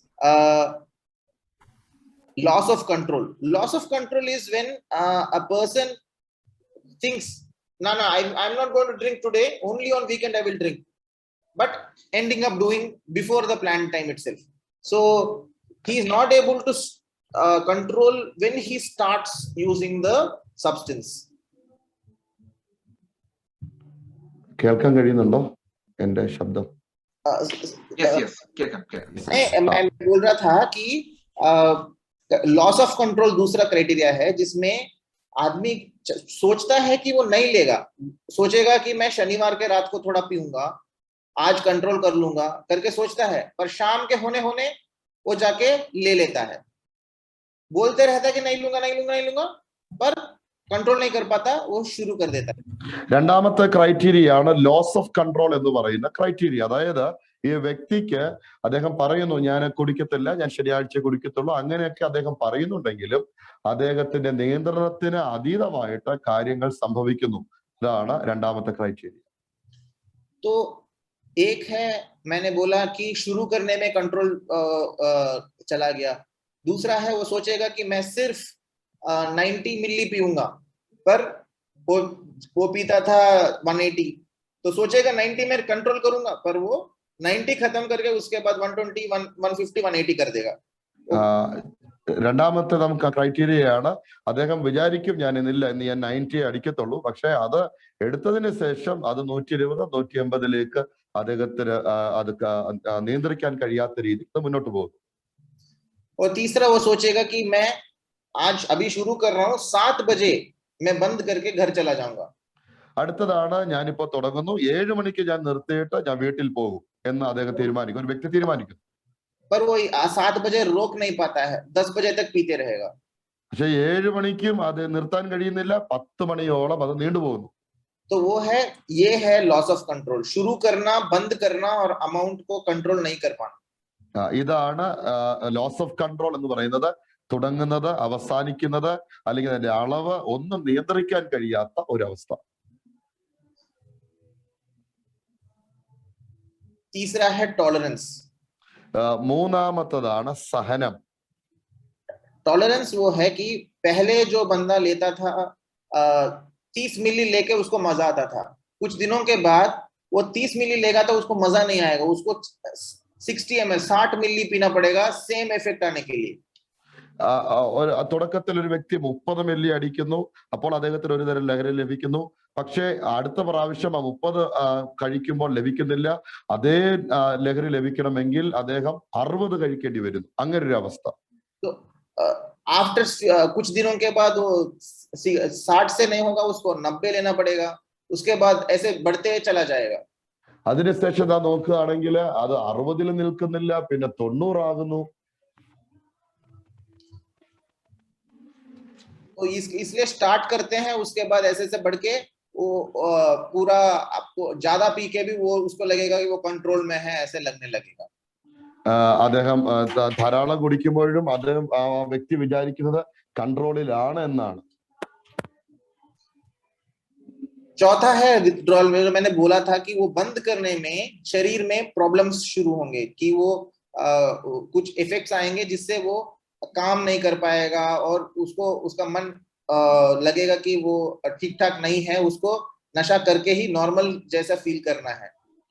മൂന്നാമതാണ് withdrawal എന്ന് പറയുന്നത്. ഒരു വ്യക്തിക്ക് എത്ര എടുത്താലും അതിന്റെ ആ ലഹരി ലഭിക്കാതെ വരുന്നു, അങ്ങനത്തെ ഒരു അവസ്ഥ. When he stops he gets this withdrawal. അദ്ദേഹം എപ്പോൾ അത് നിർത്താൻ തുടങ്ങുന്നോ അപ്പോഴാണ് ഈ വിഡ്രോവൽ സിൻഡ്രോം അദ്ദേഹത്തിൽ ഉണ്ടാകുന്നത്. तो ये डिफरेंट सब्सटेंस अलग अलग नशा में अलग अलग विथड्रॉल पीरियड होता है. ഓരോ ലഹരി പദാർത്ഥങ്ങൾക്കും വ്യത്യസ്തമായ വിഡ്രോവൽ സിൻഡ്രോം ആണ് ഉണ്ടാകുന്നത്. जैसे अल्कोहल के लिए सर दर्द और पसीना पसीना हो जाना, हाथ थरथराना, ये सब मैंने पहले ही बोल दिया आपको. ഞാൻ നേരത്തെ പറഞ്ഞല്ലോ, മദ്യത്തിന്റെ കാര്യത്തിലാണെങ്കിൽ വിറയ്ക്കുന്നു, വെട്ടി വിയർക്കുന്നു, അങ്ങനെയുള്ള വിഡ്രോവൽ സിംറ്റംസ് ഉണ്ടാകുന്നു. और पांचवा है प्रीऑक्यूपेशन. सब टाइम उसके बारे में सोचना कि नेक्स्ट कब जाके पिएंगे, नेक्स्ट कैसे प्लान करना, सब पूरा टाइम उसके बारे में ही फोकस करना. और जो अच्छे अच्छे चीजें हैं जैसे कि फैमिली है, जॉब है, पहले वो स्पोर्ट्स खेलता था, हॉबीज करता था, दूसरे हॉबीज थे, वो सब उड़ जाएंगे, सिर्फ इस पे फोकस रहेगा. അടുത്ത ഒരു കാര്യമാണ് അസാധാരണമായ വ്യഗ്രത. എപ്പോഴാണ് ഇത് കഴിക്കുന്നത്, എപ്പോഴാണ് ഇനി അത് ലഭിക്കുന്നത്, അങ്ങനെയുള്ള ചിന്തകളിൽ തന്നെ മുഴുകി നിൽക്കുന്ന ഒരു അവസ്ഥ. എന്നാൽ സാധാരണയായിട്ട് വീടോ അല്ലെങ്കിൽ നേരത്തെ ഗെയിം കളിക്കുന്നയാള് അതൊക്കെ മറക്കുന്നു. അങ്ങനെ ഒരു അവസ്ഥയിൽ എത്തിച്ചേരുന്നു. So the last one is continuing despite harm. There are problems in the body, liver is going for toss, कलेजे में प्रॉब्लम आ रहा है, जॉन्डिस हो गया है, दारू पी रहा है, ऐसे शरीर में प्रॉब्लम होने के बावजूद वो नशा कंटिन्यू करता है, जैसे मैंने पहले बोल दिया. ഞാൻ ആദ്യം പറഞ്ഞതുപോലെ അവസാനത്തെ സ്റ്റേജ് ആണ് തിക്താനുഭവങ്ങൾ മനസ്സിലാക്കിയിട്ടും അതുണ്ടാക്കുന്ന തിന്മ മനസ്സിലാക്കിയിട്ടും അത് ഉപയോഗിക്കുന്നതിൽ തുടരുന്ന അവസ്ഥ. 6 चीजों में अगर 3 चीज है तो उसको हम एडिक्शन बोलते हैं. ഇതിനകത്ത് 3 കാര്യങ്ങളുണ്ട്, അതിനെയാണ് നമ്മൾ അഡിക്ഷൻ എന്ന് ശരിക്കും വിളിക്കുന്നത്. तो हम सोच रहे हैं कि अरे भाई ये तो सिर्फ नशा के वजह से है, नशे से ही होगा, पर ऐसा नहीं है, दूसरा एडिक्शंस भी है. നമ്മൾ പറയും മദ്യത്തിലല്ലേ ഇങ്ങനെയൊക്കെ പ്രശ്നമുള്ളത്, പക്ഷെ അത് മാത്രമല്ല അതുപോലെ സമാനമായ മറ്റു പല കാര്യങ്ങളുമുണ്ട്. मैंने पहले ही बोला आपको, नॉर्मल चीजें से भी ब्रेन में डोपामिन निकलता है. ഞാൻ ആദ്യമേ പറഞ്ഞായിരുന്നു, സാധാരണയായിട്ടും നമ്മുടെ ബ്രെയിനിൽ ഡോപാമിൻ ഉളവാകാറുണ്ട്. मैं सोशल मीडिया में हूँ, मेरे को इंस्टाग्राम में कुछ नए फॉलोअर मिल गए तो मेरे ब्रेन में थोड़ा डोपामिन रिलीज होगा. എന്റെ ഇൻസ്റ്റാഗ്രാമിൽ എനിക്ക് പുതിയൊരു ഫോളോവർ കിട്ടി, അത് കാണുമ്പോൾ അത് കേൾക്കുമ്പോൾ എനിക്ക് പെട്ടെന്ന് അത് എന്റെ ബ്രെയിനിൽ ഉണ്ടാകുന്നു. फेसबुक में मेरे को लाइक्स मिल गए, എന്റെ ഫേസ്ബുക്കിൽ എനിക്ക് ഒത്തിരി ലൈക്ക് ലഭിച്ചു. ट्विटर में मेरे को रीट्वीट्स मिल गए, ട്വിറ്ററിലാണെങ്കിൽ എനിക്ക് റീട്വീറ്റുകൾ ലഭിക്കുന്നു. मेरे को मजा आ जाएगा, वाह, तो ब्रेन में थोड़ा सा डोपामिन रिलीज हो जाएगा. അങ്ങനെ എനിക്ക് അങ്ങ് തോന്നും വാ സൂപ്പർ, അപ്പൊ എന്റെ ബ്രെയിനകത്തൊരു ഡോപാമിൻ ഉണ്ടാകുന്നു. और उसके बाद मैं क्या करूंगा, इसी में थोड़ा ज्यादा अंदर चला जाऊंगा और थोड़ा इसमें ज्यादा इन्वॉल्व हो जाऊंगा. അപ്പോൾ ഞാൻ എന്ത് സംഭവിക്കുന്നു, എനിക്ക് ഒത്തിരി അതിനകത്ത് ഞാൻ ഉന്മാദം ഉണ്ടാകുകയും കുറെ കൂടെ അതിന്റെ ആഴങ്ങളിലേക്ക് ഇറങ്ങി ചെല്ലുകയും ചെയ്യുന്നു. मेरा टाइम धीरे धीरे, जितना मजा पहले आता था 10 लाइक्स में, अभी 10 लाइक्स में नहीं आएगा. मेरे को अभी 20 लाइक्स चाहिए थोड़ा अच्छा फील करने के लिए. അപ്പൊ ആദ്യം എനിക്ക് ഒരു 10 ലൈക്സ് കിട്ടിയപ്പോഴത്തേക്ക് ഉണ്ടായ ആ ഒരു സന്തോഷം പിന്നീട് 10 കിട്ടുന്നില്ല, പിന്നീട് എനിക്ക് 20 കിട്ടണം, അപ്പോഴാണ് അത് ഉണ്ടാകുന്നത്. और अगर मेरे को अभी इंटरनेट डाउन है तो मेरे को कंसंट्रेशन नहीं हो रहा है, इरिटेशन लगेगा, थोड़ा मूड डाउन हो जाएगा. ഇന്റർനെറ്റ് ഇപ്പൊ ഡൗൺ ആയി കഴിഞ്ഞാൽ പെട്ടെന്ന് എന്റെ ശ്രദ്ധ മാറുന്നു, എനിക്ക് അങ്ങ് ഇറിറ്റേഷൻ ഉണ്ടാകുന്നു, ഞാൻ അങ്ങ് ഡിസ്കറേജ് ആകുന്നു. ड्यूटी टाइम में मैं क्लास चल रहा है, सेमिनार चल रहा है, मैं ऐसे चेक कर रहा हूँ, नोटिफिकेशन देख रहा हूँ. ഞാൻ ക്ലാസ് നടത്തിക്കൊണ്ടിരിക്കുകയാണ്, പക്ഷെ അപ്പോഴും ഞാൻ നോട്ടിഫിക്കേഷൻ ചെക്ക് ചെയ്യുന്നു. वाइफ डांट रही है, बच्चे बोल रहे हैं डैडी हेल्प इन होमवर्क, मैं सुन नहीं रहा हूँ, अपने आई एम कमिंग ऐसे बोल रहा हूँ, पर वो नेग्लेक्ट कर रहा हूँ, फैमिली को नेग्लेक्ट कर रहा हूँ.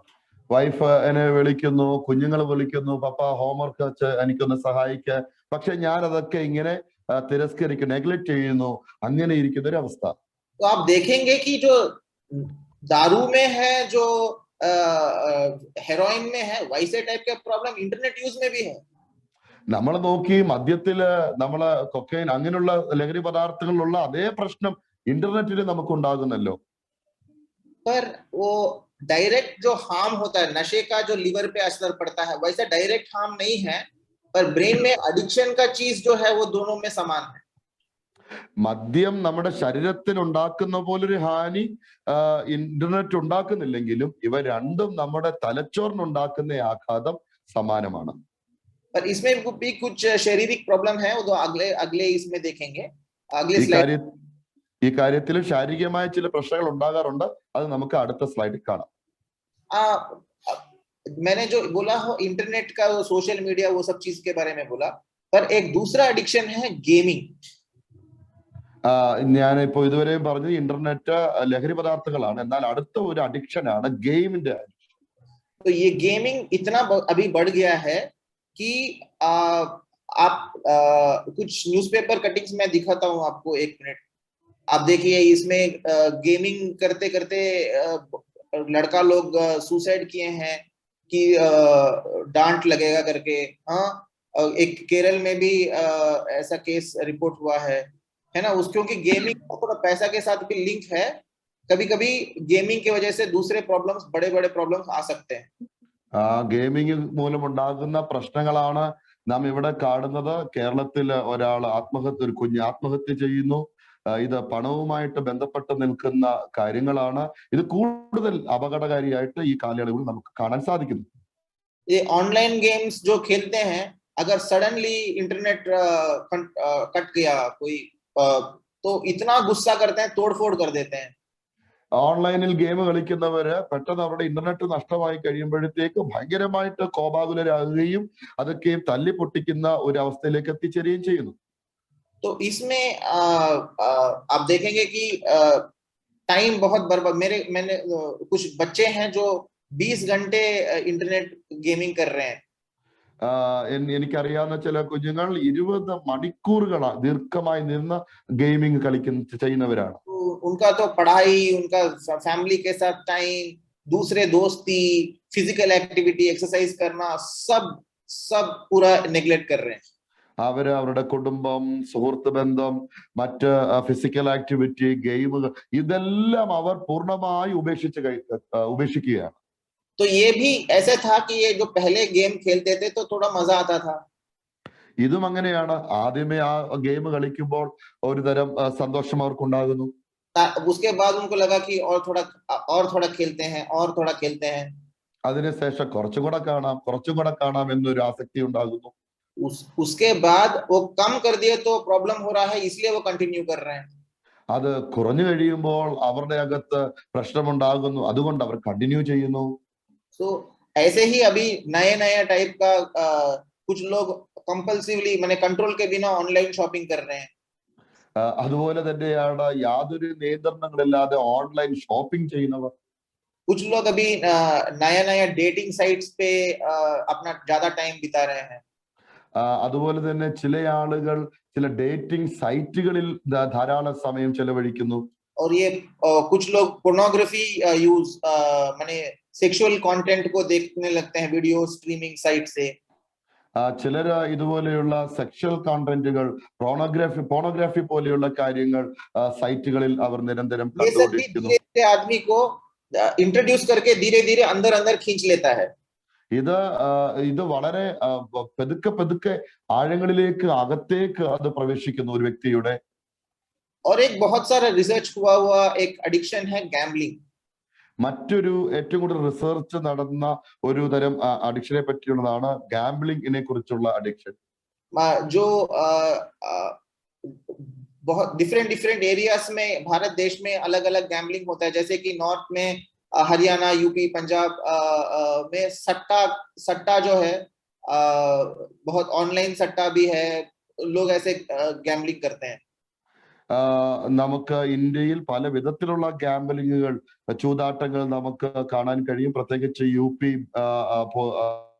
ഹരിയാന പോലുള്ള സ്ഥലങ്ങളിൽ ഓൺലൈനിലൂടെ ഈ ചൂതാട്ടങ്ങൾ നമുക്ക് കാണാൻ സാധിക്കും. महाराष्ट्र में वो मटका ऐसे. യുപി അവിടെയാണെങ്കിൽ സട്ട അല്ലെങ്കിൽ മഹാരാഷ്ട്രയിൽ മക്ക എന്ന് പറയുന്ന തരം ഗാംബ്ലിങ്ങുകൾ കാണാൻ സാധിക്കുന്നു. आजकल भयंकर गैम्बलिंग शुरू हुआ है स्पोर्ट्स बेटिंग में. ഈ കാലയളവിൽ നാം കാണുന്നത് സ്പോർട്സിലാണ് നമുക്ക് ഏറ്റവും കൂടുതൽ ചൂതാട്ടങ്ങൾ കാണാൻ സാധിക്കുന്നത്. और पिछले 2 महीनों में मैंने अभी 2 पेशेंट्स को देखा है जो 40 लाख तक खो बैठे हैं. ഞാൻ ചില ദിവസങ്ങൾക്ക് മുമ്പ് ചില പേഷ്യൻസിന് അടുക്ക് വന്നു 40 ലക്ഷത്തോളം പണം അതിൽ കളഞ്ഞവരെയാണ് ഞാൻ കണ്ടത്. तो गैम्बलिंग एक अलग बहुत उन लोगों को लगेगा कि वो गैम्बलिंग जो कर रहे हैं वो एक ठीक ही है, वो जीत लेंगे, बाद में और जीत लेंगे और जो लॉस हो गया है उसको भी जीत लेंगे, ऐसे सोचते हैं और अंदर चले जाते हैं. ഈ ഗാംബ്ലിംഗിൽ ചൂതാട്ടത്തിൽ ഏർപ്പെടുന്നവർ അവർ പറയുന്നത് ഇപ്പൊ പോയാലും സാരമില്ല, അടുത്ത് നമുക്ക് പിടിക്കാം, അങ്ങനെ ചിന്തിച്ച് തുടർന്ന് അവർ അതിന്റെ അഗാധങ്ങളിലേക്ക് തള്ളപ്പെടും. तो कुछ लोग कंपल्सिव ईटिंग भी करते हैं. तो आपको याद रखना है कि ये चीज अनजाने में ऐसे ही शुरू हो सकता है और धीरे धीरे बढ़ के लाइफ को खराब कर सकता है. ചില ആളുകളെ നോക്കുകയാണെങ്കിൽ അനിയന്ത്രിതമായ ആഹാരം കഴിക്കലിലേക്ക് അങ്ങനെയുള്ള നിർബന്ധിതമായ ചില സ്വഭാവങ്ങളിലേക്ക് അവർ പോകുന്നു. ഇങ്ങനെ ആളുകൾ ഇത്തരങ്ങളിൽ ആഴങ്ങളിൽ അഡിക്ഷനിലേക്ക് പോകുന്നതായിട്ട് നമുക്ക് കാണാൻ സാധിക്കും. तो सम बिहेवियरल एडिक्शंस में क्या क्या है, जैसे कि बार बार वो ऑनलाइन बैठ रहा है, गेमिंग कर रहा है तो आई स्ट्रेन होता है, हाथ में, पाँव में और फिंगर्स में भी दर्द होने लगता है. ഇങ്ങനെ തുടർമാനമായിട്ട് നിൽക്കുന്നവർ, പ്രത്യേകിച്ച് ഓൺലൈനിൽ ഇരിക്കുന്നവർക്ക് കണ്ണുകൾക്ക് സ്ട്രെയിൻ ഉണ്ടാകുന്നു, അവരുടെ കഴുത്തിനും തലയ്ക്കും അതുപോലെ തന്നെ കൈകൾക്കൊക്കെയും വേദനകൾ ഉണ്ടാകുന്നു. वो जो उसके जो गेमिंग टीम मेंबर हैं वो यूरोप में है, अमेरिका में है, तो उनका टाइम जोन में खेलेगा तो वो हमारे रात के टाइम में वो खेलते रहेगा. ഈ ഗെയിമിംഗ് പാർട്ട്ണർ ചിലപ്പോൾ അമേരിക്കയിലോ ഇംഗ്ലണ്ടിലോ ആയിരിക്കും. അപ്പോൾ ആ കളി കളിക്കുന്നത് അവരുടെ സമയം അനുസരിച്ചാണ്. അങ്ങനെ വരുമ്പോൾ അവരുടെ ഉറക്കങ്ങൾ നഷ്ടപ്പെടുന്നു. तो इसका काम चौपट हो जाएगा, इसका स्कूल वर्क चौपट हो जाएगा. ഇവരുടെ സ്കൂള്, ഇവരുടെ ജോലി എല്ലാം താറുമാറാകുന്നു. और धीरे धीरे उसको लगेगा कि जो गेम में जो सक्सेस हो रहा है वो सक्सेस है और लाइफ का सक्सेस के बारे में वो धीरे धीरे कम करना टेंशन नहीं लेता है. അങ്ങനെ അവര് ഈ ഗെയിമിൽ എങ്ങനെ വിജയിക്കാം എന്നത് ചിന്തിച്ച് ജീവിതത്തിൽ വിജയിക്കുന്നത് അവര് അതിനെക്കുറിച്ച് ചിന്തിക്കുന്നത് തന്നെ അവർ നിർത്തുന്നു. और इन चीजों में से धीरे धीरे वो दूसरे लोगों से अपने आप को दूर कर लेगा. അങ്ങനെ ഇവർ മുന്നോട്ട് പോകുമ്പോൾ മറ്റുള്ളവരെ അവരുടെ ജീവിതത്തിൽ നിന്നും അവർ ഒഴിവാക്കാൻ ശ്രമിക്കുന്നു. और जो दूसरे लोग उसी में जो इन्वॉल्व हैं उनमें से जुड़ जाएगा और दूसरे लोगों को दूर रखेगा. ഈ ഈ ഇത്തരത്തിലുള്ള ഗെയിമുകളിൽ ആരൊക്കെ ഏർപ്പെട്ടിരിക്കുന്നോ അവരുമായി കൂടുതൽ അടുക്കുകയും അതല്ലാത്തവരെ അവർ പതുക്കെ ഒഴിവാക്കുകയും ചെയ്യുന്നു. और अपना रिलेशनशिप्स को बैठेगा, पैसा इन सब में थोड़ा पैसे का खर्चा भी होता है, तो धीरे धीरे वो कर्जा लेके खेलने लगेगा. ഇങ്ങനെ ഇങ്ങനെയുള്ള കളികളിൽ കൂടുതൽ പണം ചെലവാക്കിയാണ് ചെയ്യുന്നത്. അങ്ങനെ അവർ പതുക്കെ പതുക്കെ കടം മേടിക്കുന്ന അനുഭവത്തിലേക്ക് മാറുന്നു. हमने देखा कि फाइनली यहाँ पे तमिलनाडु में गैम्बलिंग से भी एक बंदा खुदकुशी करके मर गए थे. തമിഴ്നാട്ടില് ഇതുപോലെ ഗെയിം കളിച്ച് ഒരു വ്യക്തി ആത്മഹത്യ ചെയ്യുകയാണ് കാണുന്നത്. तो इसमें कोई डाउट नहीं है कि हमें एडिक्शन को ट्रीटमेंट देना चाहिए. ഇതിനകത്ത് യാതൊരു സംശയവുമില്ല, അഡിക്ഷന് നാം ട്രീറ്റ്മെന്റ് നൽകിയേ പറ്റൂ. तो हमने देखा था कि डेफिनेशन में भी ट्रीटेबल का पर एम्फसिस था, पहला वर्ड ट्रीटेबल है ना. तो हमें याद रखना चाहिए कि वो एडिक्शन ट्रीटेबल है. നമ്മളെ നിർവചനത്തിൽ നമ്മൾ ആദ്യം കണ്ടല്ലോ, അതിനകത്ത് ട്രീറ്റബിൾ, അത് ചികിത്സിക്കാൻ കഴിയുന്നതാണ് എന്നാണ് നാം മനസ്സിലാക്കിയത്. और ट्रीटमेंट करने से बहुत सारे इंप्रूवमेंट्स आ जाते हैं. देखिए जैसे क्राइम कम हो जाता है, अनएम्प्लॉयमेंट कम हो जाता है, शारीरिक बीमारियां कम हो जाते हैं और मरने का चांस भी कम हो जाता है. ട്രീറ്റ്മെന്റ് നാം നോക്കുമ്പോഴത്തേക്ക് ട്രീറ്റ്മെന്റിലൂടെ ക്രൈമുകളുടെ അളവ് കുറയുന്നു, അൺഎംപ്ലോയ്മെന്റ്, തൊഴിലില്ലായ്മയുടെ അനുഭവം കുറയുന്നു. അങ്ങനെയുള്ള കാര്യങ്ങൾക്കൊക്കെയും ക്രമാതീതമായ മാറ്റങ്ങൾ നമുക്ക് കാണാൻ സാധിക്കുന്നു. लोग वापस क्यों नशा करना शुरू करते हैं? ഇവിടെ നാം ഇനി കാണാൻ പോകുന്നത് എന്തുകൊണ്ടാണ് ആളുകൾ വീണ്ടും ഈ ലഹരിയുടെ ആസക്തിയിലേക്ക് പോകുന്നത്. एक बार हमने ट्रीटमेंट दे दिया, फिर भी वो वापस क्यों नशा करने लगेगा? ഒരിക്കൽ ചികിത്സ നാം നൽകി, അവർ പുറത്തെടുത്തതാണ്, എന്നാൽ വീണ്ടും അവർ അതിലേക്ക് മടങ്ങി പോകുന്നത് എന്തുകൊണ്ടാണ്? एक है एक्सपेक्टेशन. ഒന്നാണ് അവരുടെ പ്രതീക്ഷ, എക്സ്പെക്ടേഷൻ. उसको लगता है कि नॉर्मल लाइफ बोरिंग है और वो लाइफ थोड़ा एक्साइटमेंट उसमें ज्यादा है, तो उसको लगेगा कि वो थोड़ा सही था और ये थोड़ा हम बोर हो गए भाई, ऐसे लगने लगता है. ഇവിടെ സംഭവിക്കുന്നത് സാധാരണ ലൈഫ് അവർക്ക് ഒത്തിരി ബോറാകുകയും ഇത്തരത്തിൽ ഈ ലഹരിയുമായി ബന്ധപ്പെട്ട ലൈഫ് കൂടുതൽ ഉന്മേഷമുള്ളതും സന്തോഷമുളവാക്കുന്നതായതുകൊണ്ട് ഇതിനേക്കാൾ അതാണ് നല്ലത് എന്നുള്ള ചിന്തയിലേക്ക് അവർ മാറുന്നു. तो उसको बदलने के लिए हमें क्या करना पड़ेगा? वो जो ड्रग यूज में है उसको हमें ट्रीटमेंट ऑफर करना चाहिए. आपके रिश्तेदार हैं, आपके दोस्त हैं जो फंस गए हैं, आप उनको बोले कि ट्रीटमेंट है, आप वो ट्रीटमेंट को सीख करो. और उसके बाद वो ट्रीटमेंट एंटर करेगा, टाइम लगेगा उसको वो प्रॉब्लम को छोड़ने के लिए, और कुछ दिन वो सही रहेगा. അവർക്ക് ചികിത്സ നമ്മൾ കൊടുക്കുന്നു, അവരെ നമ്മൾ കൂടുതൽ കെയർ ചെയ്യുന്നു. അവർക്ക് നമ്മൾ അങ്ങനെ തുടർന്ന് കൊടുത്തുകൊണ്ടിരിക്കുകയാണെങ്കിൽ അവർ ശരിക്കും സാധാരണ നിലവാരത്തിലേക്ക് അവർ മടങ്ങി വരുന്നതായിട്ട് നമുക്ക് കാണാൻ സാധിക്കും. पहले ना कोई भी बंदा अपने आप को बदलना नहीं चाहता है. സത്യത്തിൽ ശരിക്കും ഒരു വ്യക്തിയും ഇതിൽ നിന്ന് മാറാനായിട്ട് സ്വയമേ ആഗ്രഹിക്കുന്നില്ല. और पर लाइफ में कोई चेंजेस आ जाते हैं जब कोई दूसरे लोग काउंसिल करते हैं, से बात करते हैं, तो थोड़ा थोड़ा पहला स्टेप होता है वो सोचने लगता है. ഇത് ആരെങ്കിലും ഒന്ന് കൗൺസിൽ ചെയ്യുമ്പോഴോ ഒന്ന് ഉപദേശിക്കുമ്പോഴോ അതിന്റെ ആദ്യത്തെ സ്റ്റേജ് എന്ന് പറയുന്നത് അവർ അതിനെക്കുറിച്ച് ചിന്തിക്കാൻ ആരംഭിക്കുന്നു. और उसके बाद अपने आप को प्रिपेयर करता है. അതിനുശേഷം അവർ സ്വയം അതിനുവേണ്ടി തയ്യാറാകും. और उसके बाद वो സഹി ബിഹേവിയർ को अपनाता है. അതിനുശേഷം ശരിയായ സ്വഭാവങ്ങൾ ഏതാണ് അത് അവര് പരിശ്രമിക്കുന്നു, അത് ജീവിതത്തിലേക്ക് എടുക്കുന്നു. उसके बाद उसको मेंटेन करता है ठीक ठाक. അതിനുശേഷം അതിനെ ശരിയായ രീതിയിൽ അതിനെ മുന്നോട്ട് കൊണ്ടുപോകും. अगर हम देखेंगे कि क्या हम हर दिन ठीक ठाक बाइबल पढ़ के प्रेयर करते हैं? നമ്മൾ ഓരോ ദിവസവും ബൈബിൾ വായിച്ച് പ്രാർത്ഥിക്കുന്നത്. तो जो नए बिलीवर्स होते हैं वो उसको पता ही नहीं है कि एक अच्छा एक ऐसा लाइफस्टाइल है. പുതിയതായിട്ട് വരുന്ന വിശ്വാസികൾക്ക് അവർക്ക് ശരിക്കും അറിയില്ല ഇത് ഒരു ലൈഫ് സ്റ്റൈൽ ആണ് എന്നുള്ളത്.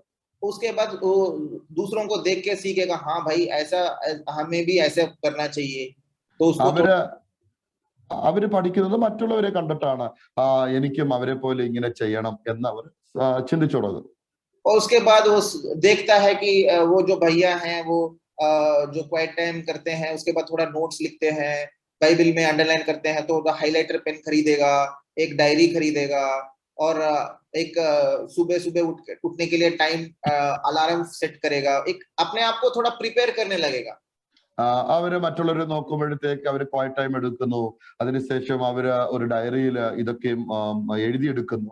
അങ്ങനെ അവരും അവരെ കണ്ടിട്ട് ഹൈലൈറ്റർ എടുക്കുകയും പിന്നെ ബൈബിൾ വായിക്കുകയും അതിൽ അണ്ടർലൈൻ ചെയ്യുകയും എഴുതാൻ തുടങ്ങുകയും രാവിലെ അലാറം വെച്ച് എഴുന്നേക്കാൻ ശ്രമിക്കുകയൊക്കെ ചെയ്യുന്നു. അങ്ങനെ അവരെ തയ്യാറാക്കുന്നു. उसके बाद सही हो जाए, वो थोड़ा मेंटेन करेगा, पर ऐसा नहीं कि लाइफ लॉन्ग वो ऐसे रहेगा.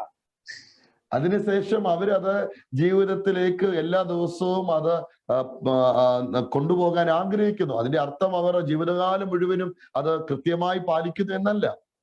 वो बीच बीच में कभी भी गिर सकता है. ഇടയ്ക്കിടയ്ക്കൊക്കെ അവർക്ക് വീഴ്ച സംഭവിക്കാറുണ്ട്. तो पर प्रॉब्लम यह है कि गिरने के बाद नीचे ही नहीं रहना है, फिर से उसको आगे उठ के चलना है. പ്രശ്നം എന്നുള്ളത് അങ്ങ് വീണിടത്ത് തന്നെ അങ്ങ് കിടക്കുകയല്ല, പകരം എഴുന്നേറ്റ് മുന്നോട്ട് പോകാനായിട്ട് ശ്രമിക്കുക. അവിടെയാണ് വിജയം നിൽക്കുന്നത്. तो यही चीजें जो हम एक्सरसाइज में मेंटेन नहीं कर पाते हैं, क्वाइट टाइम बाइबल स्टडी ठीक ठाक मेंटेन नहीं कर पाते, तो ऐसे ही स्ट्रगल एडिक्ट्स को भी होता है जो एब्स्टिनेंस को मेंटेन नहीं कर पाते हैं, बीच बीच में गिर जाते हैं. ഇങ്ങനെയുള്ള കാര്യങ്ങൾ നമ്മൾ എക്സസൈസ് ചെയ്യുന്ന കാര്യത്തിലും ബൈബിൾ വായിക്കുന്ന കാര്യത്തിലും ക്വയറ്റ് ടൈം ഇങ്ങനെയുള്ള കാര്യങ്ങളെല്ലാം ഇടയ്ക്കിടയ്ക്ക് വീഴ്ചകൾ സംഭവിക്കാറുണ്ട്. എന്നാൽ അത് എഴുന്നേറ്റ് വീണ്ടും തുടരുക എന്നതാണ് നാം ചെയ്യേണ്ടത്. तो ट्रीटमेंट्स कैसे कैसे दी जाती हैं, थोड़ा आइडिया आपको होना चाहिए. എങ്ങനെയാണ് ഇതിന് ചികിത്സ നൽകുന്നത് അതിനെക്കുറിച്ച് ഒരു ഐഡിയ നമുക്കുണ്ടായിരിക്കണം. तो एक है कुछ दवाइयों से ट्रीटमेंट होता है. ചില മരുന്നുകൾ നൽകിയുള്ള ചികിത്സകളുണ്ട്. कुछ दवाइयां हैं जो लेने से ना नशा करने का वो जो तलब होता है वो कंट्रोल हो जाता है. ചില മരുന്നുകൾ നാം നൽകുമ്പോൾ അത് നിയന്ത്രണത്തിൽ വരുന്നു, അത് നമുക്ക് ശരിയാക്കാൻ സാധിക്കുന്നു. वो उसी कुर्सी पे बैठता है और हल्का सा इफेक्ट देता है. ആ കസാരയിൽ നാം ഇരിക്കുന്നതായിട്ട് നാം കണ്ടല്ലോ, അതിനിപ്പോൾ നൽകുന്ന ആ ഒരു എഫക്റ്റ് അത് കുറയുന്നു. थोड़ा सा इफेक्ट देता है, इसलिए उसको लेने का मन नहीं करता है और वो इलीगल ड्रग से दूर रहता है. അത് നൽകുന്ന ആ ലഹരി വളരെ കുറഞ്ഞു വരുന്നു. അങ്ങനെ ഇല്ലീഗൽ ആയിട്ടുള്ള ഡ്രഗുകളിൽ നിന്ന് അവർ മാറാൻ തുടങ്ങുന്നു. दूसरे गोलियां हैं जो खाने से और अगर नशा करेगा तो रिएक्शन हो सकता है. രണ്ടാമത്തതാണ് മരുന്ന് നാം മരുന്ന് കഴിച്ചു കഴിയുമ്പോൾ ലഹരി പദാർത്ഥങ്ങൾ ഉപയോഗിച്ചാൽ അതിന്റെ റിയാക്ഷൻസ് ശരീരത്തിൽ ഉണ്ടാകുന്നു. तो उसको थोड़ा डर लगेगा ना कि भाई रिएक्शन हो सकता है इसलिए हम नहीं लेंगे, तो उस डर से वो नशे से दूर रहता है. അപ്പോൾ ഈ റിയാക്ഷൻ കാണുമ്പോൾ അവർക്കൊരു ഭയം ഉണ്ടാകുന്നു, അയ്യോ ഞാൻ ഈ ലഹരി പദാർത്ഥം ഉപയോഗിച്ചു കഴിഞ്ഞാൽ എന്റെ ശരീരത്തിൽ അത് കേടാണ്. അങ്ങനെ ആ ഭയത്താൽ അവർ അതിൽ നിന്ന് വിട്ടു നിൽക്കാൻ തുടങ്ങുന്നു. और तीसरा है कि नशा को चढ़ने से रोक देता है. മൂന്നാമത്തതാണ് പെട്ടെന്ന് ഈ നശ അല്ലെങ്കിൽ ഈ ലഹരിയെ പിടിച്ചു നിർത്തുന്നത്. जैसे कि मैंने वो कुर्सियां दिखाया था, उसको ब्लॉक कर देता है ताकि वो नशा वाला भी आए उसका कोई इफेक्ट नहीं आएगा. ഞാൻ നേരത്തെ കാണിച്ചതുപോലെ ആ കസേരകൾ അതിനെ പൂർണ്ണമായും അങ്ങ് ബ്ലോക്ക് ചെയ്യുന്ന ചികിത്സാ രീതിയാണ്. അത് പിന്നീട് ലഹരി വരുമ്പോൾ അത് അവർക്ക് ലഹരി പദാർത്ഥങ്ങൾ എടുക്കുമ്പോൾ അത് ലഹരി അവർക്ക് ലഭിക്കുന്നില്ല. तो उसको लगेगा यार पैसा तो बेकार चला गया, मैंने तो इतने रुपया देके ड्रग्स खरीदे थे, उसका इफेक्ट ही नहीं आ रहा है. അപ്പൊ അവർക്ക് തോന്നും, ഷോ ഇത്രയും പൈസ കൊടുത്ത് ഇത് മേടിച്ചല്ലോ എന്നിട്ട് ഒരു ലഹരിയും കിട്ടുന്നില്ലല്ലോ. അങ്ങനെ ഒരു വീണ്ടും ചിന്ത അവർക്കുണ്ടാകും. ये है दवाइयों का ट्रीटमेंट, ठीक है, पर दवाइयों से सिर्फ दवाइयां देके कोई बंदे को ठीक ठाक नहीं कर सकते आप. ഇതാണ് മരുന്നുകൾ കൊടുത്തുള്ള ചികിത്സാ രീതി. പക്ഷെ ഇങ്ങനെ മരുന്നുകൾ കൊടുത്തൊന്നും ഒരു വ്യക്തിയെ നമുക്ക് പൂർണ്ണമായി മാറ്റിയെടുക്കാൻ സാധിക്കത്തില്ല. कुछ दवाइयों के बिना भी नॉन फार्माकोलॉजी बिना दवाइयों का ट्रीटमेंट भी इम्पोर्टेंट है, जो कभी कभी इंडिविजुअल को फोकस करता, उस व्यक्ति को फोकस करता है. कभी कभी एक दूसरे पेशेंट्स भी जो उसी के लाइन में है उनका ग्रुप पे भी हम फोकस कर सकते हैं. അടുത്തതാണ് ഈ മരുന്നുകളില്ലാത്ത നോൺ ഫാർമക്കോളജിക്കൽ ആയിട്ടുള്ള ചികിത്സാ രീതി. അതില് നമുക്ക് ആ വ്യക്തിയെ കൂടുതൽ നമ്മൾ ശ്രദ്ധിക്കുന്നു. അത്തരത്തിൽ ആ വ്യക്തി നേരിടുന്ന സമാന പ്രശ്നങ്ങളുള്ള ഗ്രൂപ്പുകളുള്ള ആളുകളുമായിട്ട് ഇൻവോൾവ് ചെയ്യിപ്പിച്ച് അവരെ നമ്മൾ ശ്രദ്ധിക്കുന്നു. അങ്ങനെയുള്ള ചികിത്സാ രീതികൾ. And sometimes self help groups that लोग अपने आप एक ग्रुप सेटअप कर लेंगे और एक अच्छा लाइफस्टाइल जीने के लिए एक दूसरे को हेल्प करके एक ग्रुप बना लेते हैं. അവരെ അങ്ങനെയുള്ളവരെ ഒരു സെൽഫ് ഹെൽപ്പ് ഗ്രൂപ്പുകളിലേക്ക് ഉൾപ്പെടുത്തി അങ്ങനെ അവരുടെ ജീവിതം പതുക്കെ മാറ്റിയെടുക്കുന്ന ഒരു അവസ്ഥ. ये डॉक्टर के साथ लिंक नहीं होगा, वो दूसरे पेशेंट्स जो अच्छे लाइन में जाना चाहते हैं, एक रिकवरी लाइन में जाना चाहते हैं, वो अपने उस ग्रुप में भी वो जुड़ के इम्प्रूव हो सकते हैं. ഇത് ശരിക്കും ഒരു ഡോക്ടറുമായിട്ട് ബന്ധപ്പെട്ട് നിൽക്കുകയല്ല, പകരം ഇത്തരത്തിലുള്ള പ്രശ്നങ്ങളിൽ നിന്നും പുറത്തു വരാൻ ആഗ്രഹിക്കുന്നവരും അങ്ങനെ വിജയിച്ച് മുന്നോട്ട് പോകുന്നവരുമായുള്ള കൂട്ടായ്മയിൽ അവരെ പെടുത്തി അവരെ മുന്നോട്ട് കൊണ്ടുപോകുന്ന ഒരു രീതി. So what should our Christian community do to help such people? We should be accepting. हमें जो लोग बदलना चाहते हैं, जो हमारे गिरजा में हो, जो अटके हुए हैं, उनको हम सपोर्ट करेंगे, उनको एक्सेप्ट करेंगे, उनको एक रिकवरी लाइन में ले जाने के लिए हेल्प करेंगे. ഇവിടെ ക്രിസ്തീയ സമൂഹം എന്താണ് ചെയ്യേണ്ടത്? അങ്ങനെയുള്ള ആളുകളെ ഒന്നാമതായി അക്സെപ്റ്റ് ചെയ്യുക, അംഗീകരിക്കുക. മാത്രമല്ല അങ്ങനെ മനസ്സ് മാറാനും ജീവിതം മാറ്റിയെടുക്കാനും ആഗ്രഹിക്കുന്നവരെ കഴിയുന്നിടത്തോളം അവരെ സപ്പോർട്ട് ചെയ്യുകയും അവർക്ക് എല്ലാ നിലകളിലുള്ള സഹായങ്ങൾ നൽകി അവരെ പ്രോത്സാഹിപ്പിച്ച് മുന്നോട്ട് കൊണ്ടുപോവുകയും ചെയ്യുക. We have a tendency to think, oh, this is a sin. നമ്മൾ പലപ്പോഴും ചിന്തിക്കുന്നത് ഇതൊരു പാപമാണ്. It can be true. Anything which is addictive can be sin. In which we are neglecting other parts. It is, but the focus is that he is not choosing that sin. ശരിയാണ്, ഇത് സിന്ന് തന്നെയാണ്. എല്ലാ അടിമത്തങ്ങളും ഒരു പരിധി വരെ സിന്ന് തന്നെയാണ്. എന്നാൽ അദ്ദേഹം ശരിക്കും ഒരു സിന്നല്ല ശരിക്കും ചൂസ് ചെയ്യുന്നത്. Normally the sin is when we choose wrong over right. जब हम जो गलत चीज है उसको हम चूज कर रहे हैं, तो हम पे जजमेंट आता है कि हमने गलत चॉइस किया. पर अगर कंट्रोल ही नहीं है, आदमी कंट्रोल को खो बैठा है, तो उसको जज करके कोई फायदा नहीं होता है. സിൻ എന്ന് പറയുമ്പോൾ ശരിക്ക് പകരം തെറ്റ് തിരഞ്ഞെടുക്കുക എന്ന് ബോധപൂർവം തിരഞ്ഞെടുക്കുന്നതിനെയാണ് നാം സിൻ എന്ന് പറയുന്നത്. എന്നാൽ ഇവിടെ അദ്ദേഹം ബോധപൂർവം അല്ല, ശരിക്കും അതിന് നിർബന്ധിതനായി തീരുകയാണ്. അതുകൊണ്ട് നമ്മൾ അവർക്കെതിരെ ഒരു ജഡ്ജ്മെന്റലായിട്ട് നിൽക്കാതിരിക്കുക എന്നുള്ളതാണ് നാം എടുക്കേണ്ട കാര്യം. So individual interventions क्या कर सकते हैं? Cognitive behavioral therapy, जिसमें ഇൻഡിവിജ്വൽ ആയിട്ടുള്ള ഇന്റർവെൻഷൻസ്, ഇടപെടലുകൾ. ഇതിൽ നാം ആദ്യം can you hear me? We can hear. അവിടെ നമ്മൾ കാണുന്നത് വ്യക്തിപരമായി അവർക്ക് തെറാപ്പികൾ കൊടുക്കുക, സ്വഭാവത്തെ തൊടുന്ന കാര്യങ്ങൾ ചെയ്യുക. कॉग्निटिव बिहेवियरल थेरेपी हम फोकस करते हैं कि उस व्यक्ति का जो थॉट्स हैं, जो विचार हैं, उनका विश्लेषण सिखाते हैं, जिससे उसका मूड और उसका इमोशंस और उसका बिहेवियर बदल सके.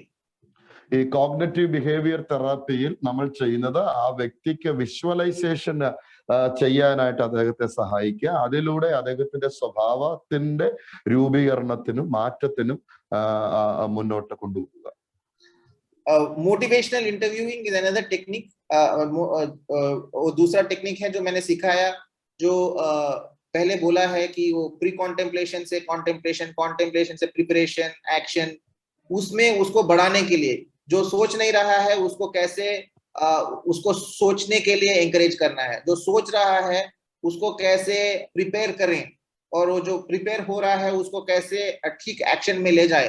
उसके लिए कुछ स्किलफुल इंटरव्यूइंग टेक्निक्स हैं, जिसमें फोर्स नहीं करते हैं, एक क्लाइंट के हिसाब से चलते हैं, और वैसे टेक्निक्स को यूज करके उसको ट्रीटमेंट की ओर बढ़ाएंगे. जब फोर्स को यूज करते हैं ना, जब हम लोगों पे दबाव डालते हैं तो ट्रीटमेंट ठीक ठाक नहीं होता है।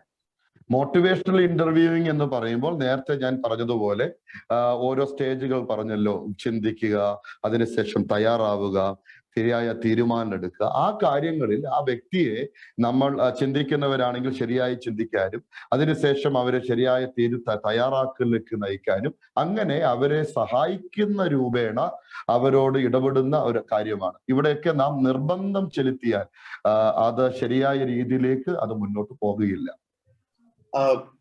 कंटिजेंसी मैनेजमेंट दूसरा टेक्निक है जिसमें अगर कोई नशा नहीं कर रहा है और उसको कुछ रिवॉर्ड्स मिलने चाहिए. കണ്ടിജൻസി മാനേജ്മെന്റ് എന്ന് പറയുന്ന ടെക്നിക്ക് എന്ന് പറഞ്ഞു കഴിഞ്ഞാല് ഇപ്പോൾ ലഹരി എടുത്തോണ്ടിരുന്നവര് അത് പെട്ടെന്ന് ലഹരി നിർത്തുമ്പോൾ അവർക്ക് ചില റിവാർഡുകൾ ആവശ്യമാണ്. समटाइम्स हमारे चर्च में भी ऐसे होता है कि अगर कोई लाइफस्टाइल उसका ठीक है तो उसको थोड़ा लीडरशिप मिलता है, अशर की तरह, या गाना गाने के लिए कॉयर में मेंबर ऐसे बनाना. तो अगर वो गलती कर नशे में चला गया है तो कभी कभी उसको उस पोजीशन से निकाल देना, कभी कभी हमें दुख लगेगा कि यार ये ऐसे निकल के उसको हर्ट कर रहे हैं, पर एक्चुअली वो जो कॉन्सिक्वेंस है ना कि मेरा पोजीशन मैं खो रहा हूं क्योंकि मैंने नशा किया, इससे कोई लोग सीखते हैं, वो गलत नहीं है.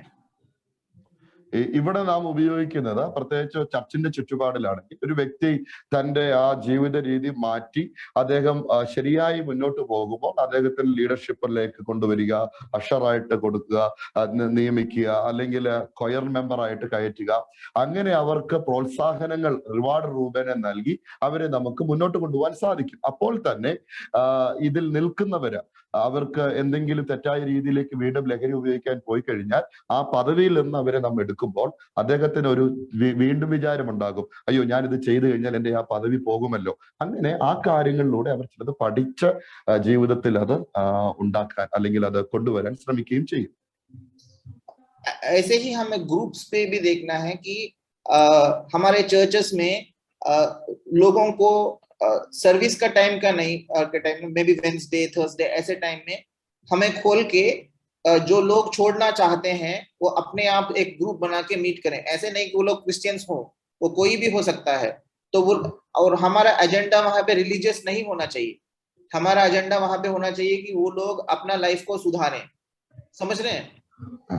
അടുത്ത ഒരു കാര്യം നമുക്ക് ചെയ്യാൻ കഴിയുന്നതാണ് ഗ്രൂപ്പുകൾ ഉണ്ടാക്കുക. അതായത് ഞായറാഴ്ച അല്ലാത്ത ഏതെങ്കിലും ഒരു ദിവസം, ഉദാഹരണത്തിന് ബുധനാഴ്ച നമ്മുടെ ചർച്ച തുറക്കുക. അവിടെ ഈ മദ്യത്തിൽ നിന്ന് പുറത്തു വരാൻ, ലഹരിയിൽ നിന്ന് പുറത്തു വരാൻ ആഗ്രഹിക്കുന്നവരുടെ ഒരു കൂട്ടായ്മ കൊണ്ടുവരിക. അത് എപ്പോഴും അതൊരു ആത്മീയമാ തന്നെ ആവണമെന്നില്ല, അത് ആത്മീയരല്ലാത്ത വ്യക്തികളും ഇങ്ങനെയൊക്കെ മാറാൻ ആഗ്രഹിക്കുന്നവരെ ഒരുമിച്ച് കൂട്ടി അങ്ങനെ ഒരു ഗ്രൂപ്പ് ഉണ്ടാക്കി എടുക്കാൻ നമുക്ക് സാധിക്കും. So that people जो लोग ऑलरेडी रिकवर हो, जैसे कि कुछ ग्रुप्स हैं अल्कोहलिक्स एनोनिमस, नारकोटिक्स एनोनिमस, ऐसे कुछ ग्रुप्स हैं जो लोग पुराने ड्रग एडिक्ट्स थे जो अभी छोड़ दिए हैं और वो दूसरों को हेल्प कर रहे हैं छुड़वाने के लिए. वो लोग अपना नंबर देंगे उसको स्पॉन्सर बोल के, जब उसको टेम्पटेशन होता है उसको फोन कर सकता है और उसको हेल्प करेगा वो नशे से दूर रहने के लिए. तो उन वैसे ग्रुप्स को भी हमें एनकरेज करना चाहिए. അടുത്തതാണ് ഇങ്ങനെയുള്ള ലഹരിയിൽ നിന്നും പുറത്തു വന്ന് നല്ല ജീവിതം നയിക്കുന്ന ആത്മീയരായ ആളുകളെ നമുക്ക് ഈ കാര്യങ്ങൾ ഏൽപ്പിക്കാം. അവർക്ക് വേണമെങ്കിൽ ഇതിൽ നിന്ന് പുറത്തു വരുന്നുള്ള ആളുകൾക്ക് തങ്ങളുടെ പേഴ്സണൽ നമ്പർ കൊടുക്കാം. അവർക്ക് ആ ആളുകൾക്ക് ടെംപ്റ്റേഷൻ ഉണ്ടാകുമ്പോൾ അവർക്ക് വിളിക്കാവുന്നതാണ്, അല്ലെങ്കിൽ കൂടുതൽ സമയം അവരോട് സംസാരിക്കാം, അവരെ സഹായിക്കാം. ഇത്തരത്തിലുള്ള ഗ്രൂപ്പുകളെ ഉണ്ടാക്കുകയും അതിനെ മുന്നോട്ട് കൊണ്ടുപോകാൻ പ്രോത്സാഹിപ്പിക്കുകയും ചെയ്യാൻ അങ്ങനെയുള്ള ഒരു സാഹചര്യം നമുക്കുണ്ട്.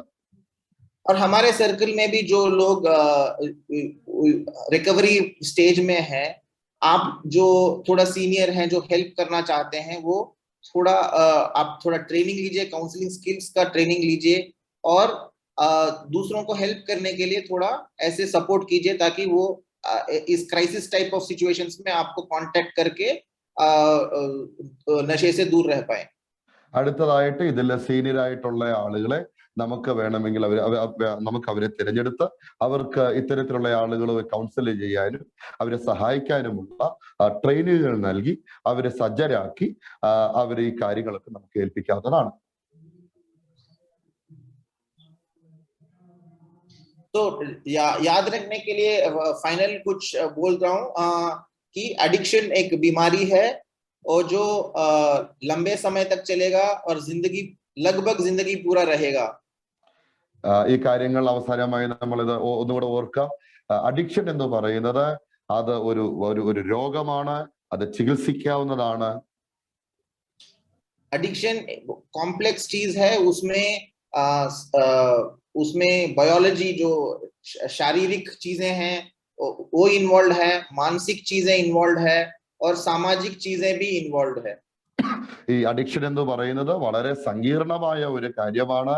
അതിൽ സമൂഹം, ശരീരം, മാനസികാവസ്ഥ എല്ലാം അതിനകത്ത് ഇൻവോൾവ് ചെയ്യപ്പെട്ടിരിക്കുന്നു എന്ന് നാം മനസ്സിലാക്കുക. और एडिक्शन को हम उसका चिकित्सा है, उसका ट्रीटमेंट कर सकते हैं. അടുത്തതായി അഡിക്ഷന് ചികിത്സയുണ്ട്, അത് നമുക്ക് നന്നായി ചികിത്സിച്ച് ഭേദപ്പെടുത്താവുന്ന ഒരു കാര്യമാണ്. और एडिक्शन का ट्रीटमेंट के दौरान रिलैप्स होना एक्सपेक्ट कर सकते हैं और उसको मैनेज कर सकते हैं. അതുപോലെ തന്നെ ഇതിന്റെ ചികിത്സയ്ക്ക് ശേഷം വീണ്ടും ആ പഴയ സ്ഥിതിയിലേക്ക് അവർ പോകാനുള്ള സാധ്യതയുണ്ട് എന്ന് നാം മനസ്സിലാക്കുക, അത് പ്രതീക്ഷിക്കുക, അതിനെ കൈകാര്യം ചെയ്യാൻ തയ്യാറാകുക. हमें ये नहीं सोचना है कि एडिक्शन एक सिन है, पाप है. നമുക്കറിയാം അഡിക്ഷൻ എന്ന് പറയുന്നത് ഒരു പാപമാണ്. पर हमें याद रखना चाहिए कि पाप हमारा एडिक्शन है. എന്നാൽ നാം മനസ്സിലാക്കേണ്ട ഒരു കാര്യം, പാപം നമ്മുടെ ഒരു അഡിക്ഷൻ ആണ്. तो हम भी जानते हैं कि क्या सही है क्या गलत है, फिर भी हम बीच बीच में पाप में गिर जाते हैं. നമുക്കറിയാം ഏതാണ് ശരി ഏതാണ് തെറ്റ്, എന്നിട്ടും നാം പലപ്പോഴും പാപത്തിലേക്ക് വഴുതി വീഴുന്നു.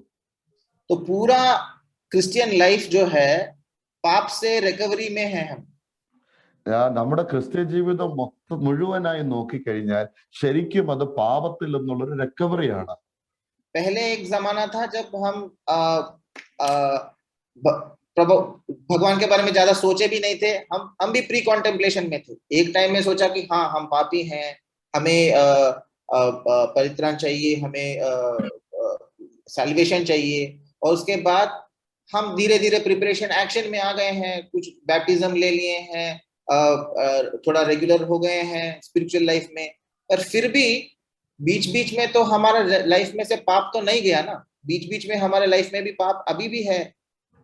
നമ്മുടെ ജീവിതം പരിശോധിച്ചാൽ ഒരു സമയം ഉണ്ടായിരുന്നു ദൈവത്തെക്കുറിച്ച് ഒന്നും ചിന്തിക്കാതെ സ്വന്തം ഇഷ്ടത്തിൽ ജീവിച്ചൊരു സമയം. അതിനുശേഷം ദൈവത്തെക്കുറിച്ചുള്ള അറിവ് വന്നു, നാം പാപിയാണെന്ന് മനസ്സിലായി, ഇതിൽ നിന്ന് മാറണമെന്ന് ആവശ്യമായി. അപ്പൊ അങ്ങനെ ചിന്തിച്ചു തുടങ്ങി. അതിനുശേഷം അതിൽ നിന്ന് നമുക്ക് മുന്നോട്ട് വരാൻ നാം തയ്യാറാകാൻ തുടങ്ങി. എങ്ങനെയാണ്? നാം സ്നാനപ്പെട്ടു, നാം സഭയോട് ചേർന്നു. എന്നാൽ ഇത് കഴിഞ്ഞിട്ടും നമ്മൾ നോക്കിയാൽ നമ്മുടെ ജീവിതത്തിൽ പലപ്പോഴും പാപങ്ങളിലേക്ക് നാം വീഴാറില്ലേ? तो जब हम जो लोग एडिक्टेड हैं उनको देख के हमें ये नहीं सोचना है कि वो हमारे से नीचे हैं, वो भी हमारे जैसे ही हैं. ഇങ്ങനെ നമ്മുടെ ജീവിതമായിരിക്കെ എന്തുകൊണ്ടാണ് അഡിക്റ്റഡ് ആയിട്ടുള്ള ആളുകളെ നോക്കിയിട്ട് നമ്മൾ ഇങ്ങനെ അവരെ താഴെക്കിടയിൽ അവരെ കുറിച്ച് നാം കുറച്ച് ചിന്തിക്കുന്നത്? എന്തുകൊണ്ടാണ് അവരെ കുറിച്ച് നാം നമ്മളെ പോലെ നാം അവരെ കാണാത്തത്? इसी से मैं अपना प्रेजेंटेशन को रोकता हूँ और थोड़ा समय जो बचा है मैं अनुरोध करूंगा किसी को कोई डाउट्स है तो चैट बॉक्स में शेयर करें. मैं जितना जानता हूं तो थोड़ा जवाब देने का प्रयास करूंगा. എന്റെ ഷെയറിംഗ് ഞാനിവിടെ ഉപസംഹരിക്കുകയാണ്. കുറച്ച് സമയം കൂടെ ഉണ്ട്. ആ സമയം നിങ്ങൾക്ക് ചോദ്യങ്ങൾ ചോദിക്കാനുള്ള സമയമാണ്. എന്നാൽ കഴിയുന്ന വിധത്തിൽ നിങ്ങളുടെ സംശയങ്ങൾക്ക് ഞാൻ നിവാരണം ചെയ്യാൻ ശ്രമിക്കാം. ചോദ്യങ്ങൾ ചാറ്റ് ബോക്സിൽ ഇടാൻ ബുദ്ധിമുട്ടുള്ളവർക്ക് വേണമെങ്കിൽ സംസാരിക്കുകയും ചെയ്യാം. അൺമ്യൂട്ട് ചെയ്ത് സംസാരിക്കാം. അൺമ്യൂട്ട് ചെയ്യാനുള്ള ഓപ്ഷൻ തരാം.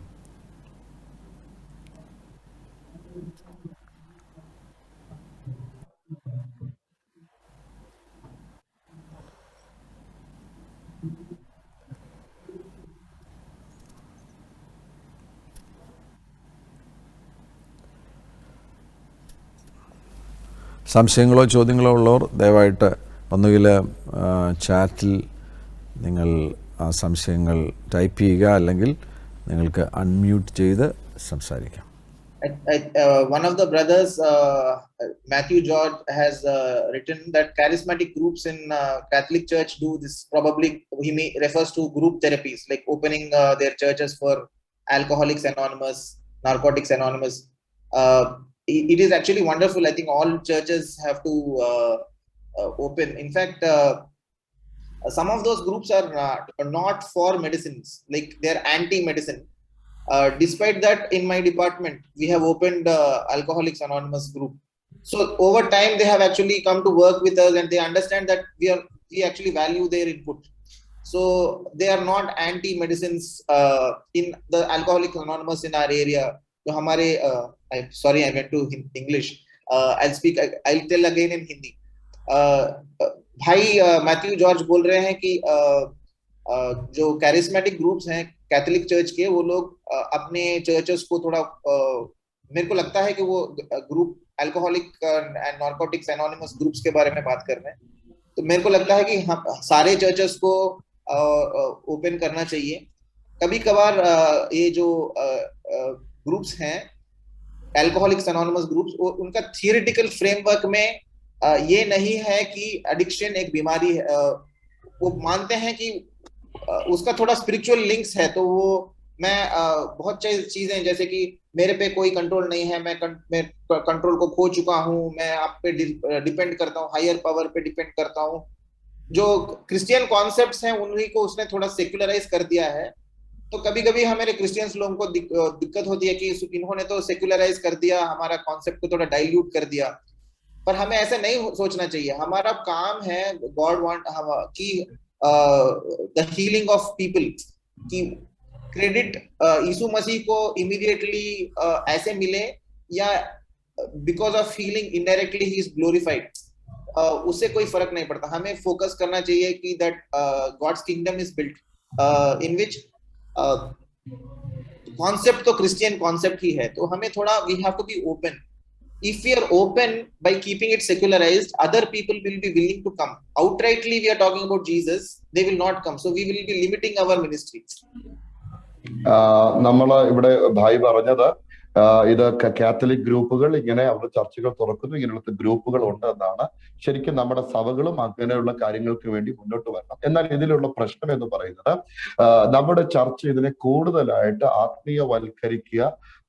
വൽക്കരിക്കുന്നുണ്ട്. അതായത് ഇതിനെ അവരുടെ തിയറിറ്റിക്കൽ ആയിട്ടുള്ള ഫ്രെയിം വർക്കിൽ ഇതൊരു രോഗമാണെന്ന് അവര് മനസ്സിലാക്കുന്നില്ല. ശരിയാണ്, ഇതിന് ആത്മീയമായ ചില ബന്ധങ്ങളും അതിൻ്റെതായിട്ടുള്ള കാര്യങ്ങളൊക്കെ ഉണ്ടെന്ന് നാം മനസ്സിലാക്കുന്നു. എന്നാൽ അവർ വിചാരിക്കുന്നത് ഇതാണ്, നമ്മൾ പൂർണ്ണമായും ആത്മീയതയെ അടച്ചു വെച്ചുകൊണ്ട് ഇതിനെ കൂടുതൽ സെക്യുലറൈസ് ചെയ്തതുകൊണ്ട് ചെയ്യുകയാണെന്നാണ് അവർ വിചാരിക്കുന്നത്. ശരിക്കും നമ്മൾ മറ്റുള്ളവരെയും കൂടെ, അതായത് ആത്മീയരല്ലാത്ത ആളുകളെയും സഹായിക്കുന്നതിന് വേണ്ടി ഇതിന്റെ ഒരു സ്പിരിച്വലൈസ്ഡ് മുഖത്തെ നമുക്ക് കൂടുതൽ സ്വതന്ത്രമാക്കി കൊടുക്കുകയും ഇതിന്റെ ഒരു സെക്യുലർ മേഖലയിൽ തന്നെ അവർക്ക് വരാനായിട്ട് അതിനെ തുറന്നു വെക്കുകയും ചെയ്യണം. അപ്പോൾ തന്നെ നമ്മൾ ഇതിന്റെ സ്പിരിച്വൽ വശങ്ങളെയും നാം കാണുന്നു, ഇതിന്റെ ചികിത്സാപരമായ കാര്യങ്ങളെയും നാം അംഗീകരിക്കുകയും ഇത് രണ്ടും കൂടെ സമന്വയിപ്പിച്ചുകൊണ്ട് മുന്നോട്ട് പോവുകയും വേണം. Doctor, one small question. When you spoke about the third medicine which blocked the chairs in the brain, and if that blocking take place, whether it will cause some other damages to that person in future? No sir, actually जो मैंने बोला था, जो जैसे कि अगर मैं नशा कर रहा हूँ, अगर मैंने नशा किया तो वो जो प्लेजर आना चाहिए वो वाला कट जाएगा. ഞാൻ പറഞ്ഞതുപോലെ नेचुरल कारणों से जो होना चाहिए वो होना चाहिए. ठीक है, जैसे कि ये चीज सारे ड्रग्स में यूज नहीं होता. जैसे कि ये वाला जो ब्लॉकेड है फॉर प्लेजर वाला केमिकल, जो वो सिगरेट्स में काम नहीं करता है. ठीक है, तो ये हेरोइन में बढ़िया सा काम करेगा, अल्कोहल में बढ़िया काम करेगा. तो एक एक चीज के लिए एक एक कॉन्सेप्ट है. पर आपका जो पॉइंट है थोड़ा वैलिड है. आप बोल रहे हो कि उसको मजा आना बंद हो रहा है, तो सारे चीजों से मजा आना बंद हो जाएगा. मैंने जैसे कि बच्चा आके बोल रहा है हैप्पी बर्थडे डैडी, तो उसको भी वो सुन के भी उसको मजा नहीं आएगा, तो लाइफ में थोड़ा सून सा हो जाएगा ना। मैंने कोई God has made us for pleasure. I mean, He wants us to have pleasure in Him. तो आपका पॉइंट वैलिड है प्रैक्टिकली, पर ऐसे नहीं होता है। मैंने बहुत लोगों से पूछा है कि आपका ये जो नशा करने के टाइम में जो मजा कट रहा है, क्या दूसरे चीजों से भी मजा कट रहा है? कि जब तुम खेलते हो तो मजा आता है कि नहीं? तो बोलते हैं कि आता है। Okay. Thank you. और यहाँ पे सूजन करके एक बहन है, उन्होंने पूछा है how long does the person who decides to stop drinking require support system, is it lifelong? बहुत बढ़िया क्वेश्चन है। तो पहला, अगर हम दारू के बारे में देखेंगे, अगर एक व्यक्ति can you translate? ഇവിടെ ചോദിച്ച ചോദ്യം, മദ്യപിക്കുന്നയാള് അതിൽ നിന്ന് പുറത്തു വരാനായിട്ട് ശ്രമിക്കുമ്പോൾ അദ്ദേഹത്തെ എത്ര നാള് നാം അദ്ദേഹത്തെ സപ്പോർട്ട് ചെയ്യണം? ജീവിതകാലം മുഴുവനും സപ്പോർട്ട് ചെയ്യണമോ? तो उसका अल्कोहल के बारे में देखेंगे। अगर कोई व्यक्ति अल्कोहल डिपेंडेंट हो गया है, तो अगर दारू छोड़ेगा तो उसको विथड्रॉल होगा।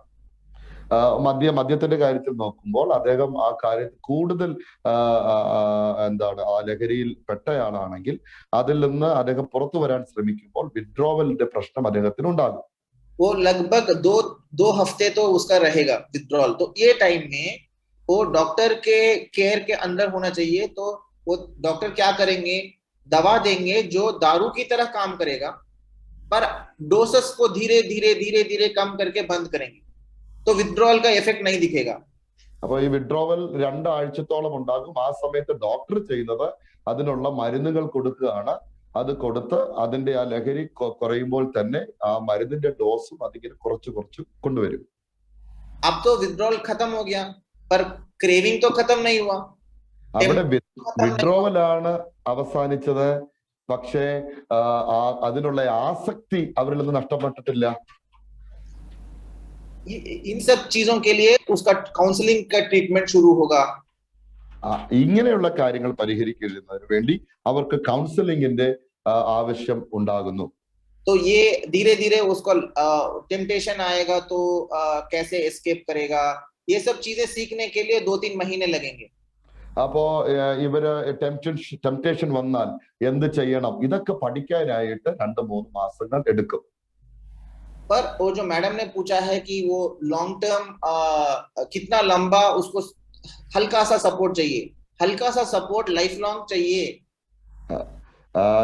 മാഡം ചോദിച്ചതുപോലെ ജീവിതകാലം വേണോ? അതെ, അങ്ങനെ ചെറിയ രീതിയിലുള്ള സപ്പോർട്ടുകൾ ജീവിതകാലം മുഴുവനും ആ വ്യക്തിക്ക് ആവശ്യമാണ്। पर इंटेंसिटी धीरे धीरे कम होगा। എന്നാൽ ഇതിനോടുള്ള ആസക്തി, അതിന്റെ ആ അളവ് ക്രമേണ കുറഞ്ഞു കുറഞ്ഞു വരും। तो स्टार्टिंग में हम वीकली पेशेंट को देखते हैं। अगर ओपी में ट्रीटमेंट कर रहे हैं तो वीकली देखते हैं।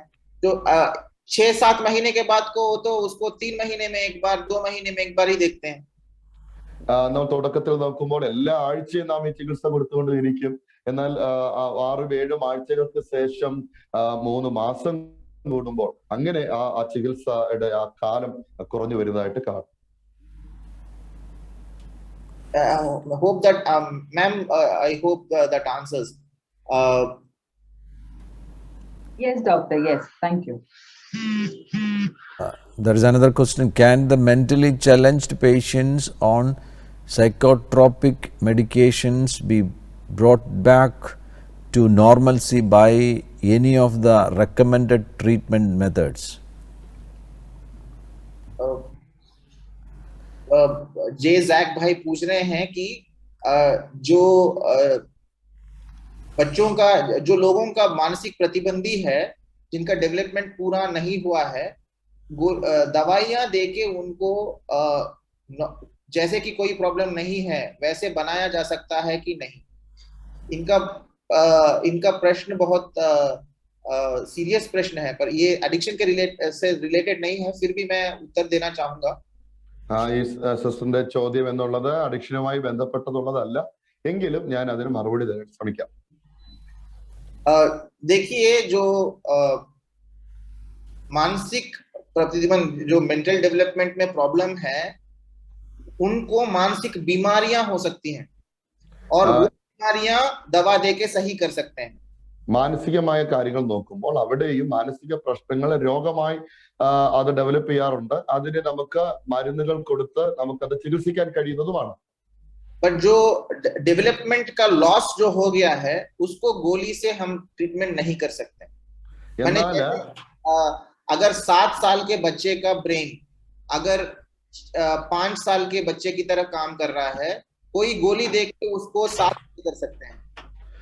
എന്നാൽ ആ മാനസികാവസ്ഥയ്ക്ക് ഉണ്ടാകുന്ന ആ നഷ്ടം അത് നമുക്ക്, അതായത് 7 വയസ്സുള്ള ഒരു കുഞ്ഞ് 5 വയസ്സുള്ള കുഞ്ഞിനെ പോലെ അദ്ദേഹം അല്ലെങ്കിൽ പ്രതികരിക്കുന്നു, അല്ലെങ്കിൽ സ്വഭാവം കാണിക്കുന്നു. അങ്ങനെയുള്ളവർക്ക് മരുന്നുകൾ കൊടുത്തൊന്നും ചികിത്സിച്ച് ശരിയാക്കാൻ കഴിയത്തില്ല.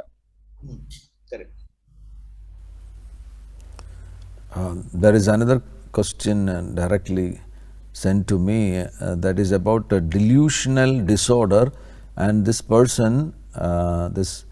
person is taking alcohol or addicted to alcohol from 13 years onwards, from the age of 13. Yes. So very good question. Actually जब मैंने डिसऑर्डर्स का लिस्ट दिया था, एक अल्कोहल सब्सटेंस इंड्यूस साइकोसिस का दिया था। मैंने गांजा के बारे में मैंने इसके बारे थोड़ा एलेबोरेट किया था कि गांजा से ऐसे साइकोसिस होता है, अल्कोहल से भी होता है। और डिल्यूजन माने, एक डिल्यूजन ऐसा चीज है कि वो एक विचार है जो गलत विचार है, जो जिस विचार को पेशेंट सच समझता है, और आप जितना भी उसको प्रमाण दोगे कि इसके विपरीत प्रमाण दोगे, वो उस विचार को बदलता नहीं है, वो डटे रहता है। ഈ നമ്മളിവിടെ നാം നോക്കുന്നത് എന്താണ്, ബോധങ്ങളിൽ അല്ലെങ്കിൽ തെറ്റായ വിചാരങ്ങൾ, അങ്ങനെയുള്ള പരിഭ്രാന്തമായ അനുഭവങ്ങൾ ഇതിലൂടെ ഉടലെടുക്കുന്നതാണ്. അവയെക്കുറിച്ച് നാം നോക്കുമ്പോൾ ഓരോ ലഹരി പദാർത്ഥങ്ങളും ഉണ്ടാക്കുന്ന ആഘാതങ്ങൾ വ്യത്യസ്തമാണ്. അവയ്ക്ക് നമ്മൾ മരുന്നുകൾ കൊടുത്ത് ഉള്ള ചികിത്സകൾ എന്ന് പറയുന്നത് അത് ഉണ്ടാക്കുന്ന പരിഹാരങ്ങൾ വ്യത്യസ്തമാണ്. So in alcohol, there a common thing is called delusion of infidelity. That is माने एक delusion है, माने एक शक है कि बीवी सही है कि नहीं, माने वो मेरे को छोड़ के किसी और के साथ घूम रही है, उसका किसी और के साथ चक्कर चल रहा है करके एक गलत फहमी जो है, वो जो लंबे समय से दारू पी रहे हैं उनको ऐसा शक आ जाता है. ഈ മദ്യപിക്കുന്ന ആളുകൾക്ക് ചിലപ്പോൾ ഭാര്യയെ കുറിച്ച് സംശയം ഉണ്ടാകും. അവർക്ക് മറ്റെന്തെങ്കിലും ബന്ധമുണ്ടോ, അങ്ങനെയുള്ള സംശയങ്ങൾ അത് ദീർഘനാളായി ഉണ്ടാകാൻ സാധ്യതയുണ്ട്. तो वैसे लोगों को दवा देना पड़ेगा. जो शक को दूर करने के लिए गोलियां हैं, दवाइयां हैं, उनको वो देना पड़ेगा. और दूसरा चीज, दारू को कम करके पहले हम क्या करेंगे, दारू को अगर छोड़ दिया तो ये सही हो रहा है कि नहीं देखेंगे. अगर सही नहीं हो रहा है तो दवा देना शुरू कर देंगे कि उसका शक की बीमारी दूर हो जाए. ഇങ്ങനെ ഈ സംശയ രോഗത്തിന് നമുക്ക് മരുന്നുകൾ കൊടുത്ത് ചികിത്സിക്കാൻ കഴിയുന്നതാണ്. എന്നാൽ അപ്പോൾ തന്നെ ഈ മദ്യം നിർത്തി കഴിഞ്ഞാൽ അതിന് മാറ്റം വരുന്നോ എന്ന് നാം മരുന്ന് കൊടുക്കുന്നതിന് മുമ്പേ നാം പരിശോധിച്ച് മനസ്സിലാക്കാറുണ്ട്. Is that okay, sir? Yes, that's okay. Thank you so much. Susan has asked one more thing. Pornography has become very common. Even among students, they use smartphones. It's even destroying marriages. What can be done about this addiction? Another chat is also there directly to me. How can we help a person who is addicted to pornography? How can we bring him out? ठीक है, तो pornography लोग क्यों माने जो हिंदी में क्या बोलते हैं मेरे को पता नहीं, जो भी है सेक्सुअल टाइप का कंटेंट जो है, जो लोग देखते हैं विजुअल टाइप, उसको वो क्यों होता है? लोग अपने आप को स्टिमुलेट कर लेते हैं और ये एक्चुअली नेचुरल है. ह्यूमन ब्रेन को भगवान ने बनाया है कि वो शादी करके बच्चा पैदा करें और पॉपुलेट करें दुनिया को, तो वो नेचुरल सिस्टम है कि वो सेक्स से जो रिवॉर्ड आता है वो नेचुरल गॉड गिवन सिस्टम है। पर उसका जो एडिक्शन, उसका इसलिए उसका एडिक्शन है सेपरेटली कि उसको जो नॉर्मली मजा आना चाहिए उसको लेजिटिमेटली वो नहीं, पर बल्कि इलिजिटिमेटली वो रिवॉर्ड पाथवे को एक्टिवेट कर रहा है। तो नॉर्मली उसको नॉर्मल सेक्सुअलिटी को एक्सप्रेस करने के लिए उसके साथ एक प्रॉपर रिलेशनशिप में रहना चाहिए। ही हैज टू इन्वेस्ट, थोड़ा टाइम देना चाहिए, रिलेशनशिप में इन्वेस्ट करना चाहिए, परिश्रम करना चाहिए, शादी करना चाहिए, और जो बच्चे होंगे उनको देखभाल करना चाहिए। ये सब बहुत ज्यादा एक्स्ट्रा एफर्ट है ना। आसान है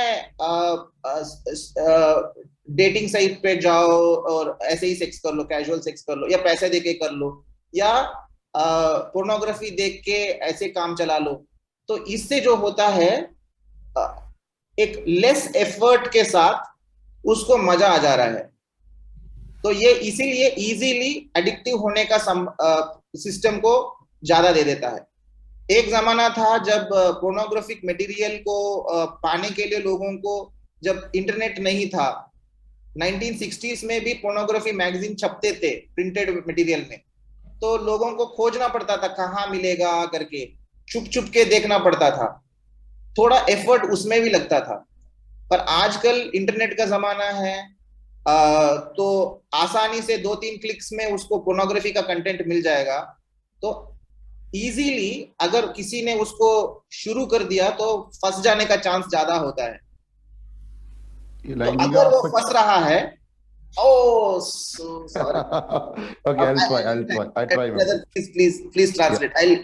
ലൈംഗിക ആസക്തി എന്ന് പറയുന്നത് ദൈവദത്തമായ ഒരു കഴിവാണ്, ദൈവം തന്ന ഒരു ദാനമാണ്.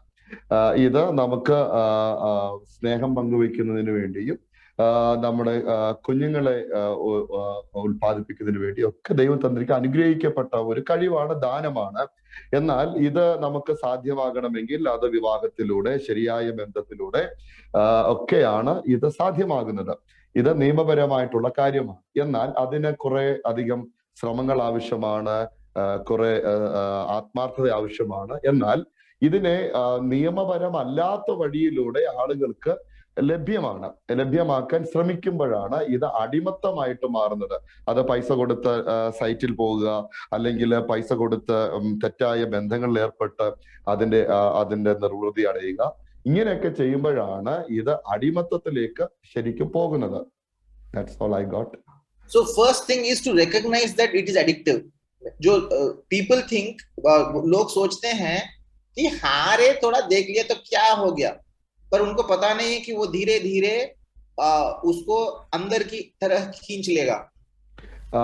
തുടക്കത്തിൽ ശരിക്കും നാം ആദ്യം മനസ്സിലാക്കണം, ഇതൊരു അഡിക്റ്റീവ് ആയിട്ടുള്ളൊരു കാര്യമാണ്.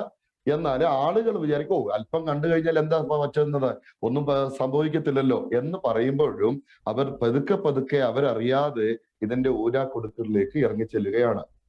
जैसे कि कोई बंदा शुरू कर रहा है, उसको 1 मिनट उसने पोर्नोग्राफी देख लिया तो उसको मजा आ जाएगा स्टार्टिंग में, उसके बाद 1 मिनट से नहीं आएगा, 2 मिनट देखना पड़ेगा, उसके बाद 2 मिनट से नहीं आएगा, 5 मिनट देखना पड़ेगा, उसके बाद मैंने पेशेंट्स को देखा है जो घंटे घंटे बिता रहे हैं, 8 घंटे सिर्फ पोर्नोग्राफी यूज में।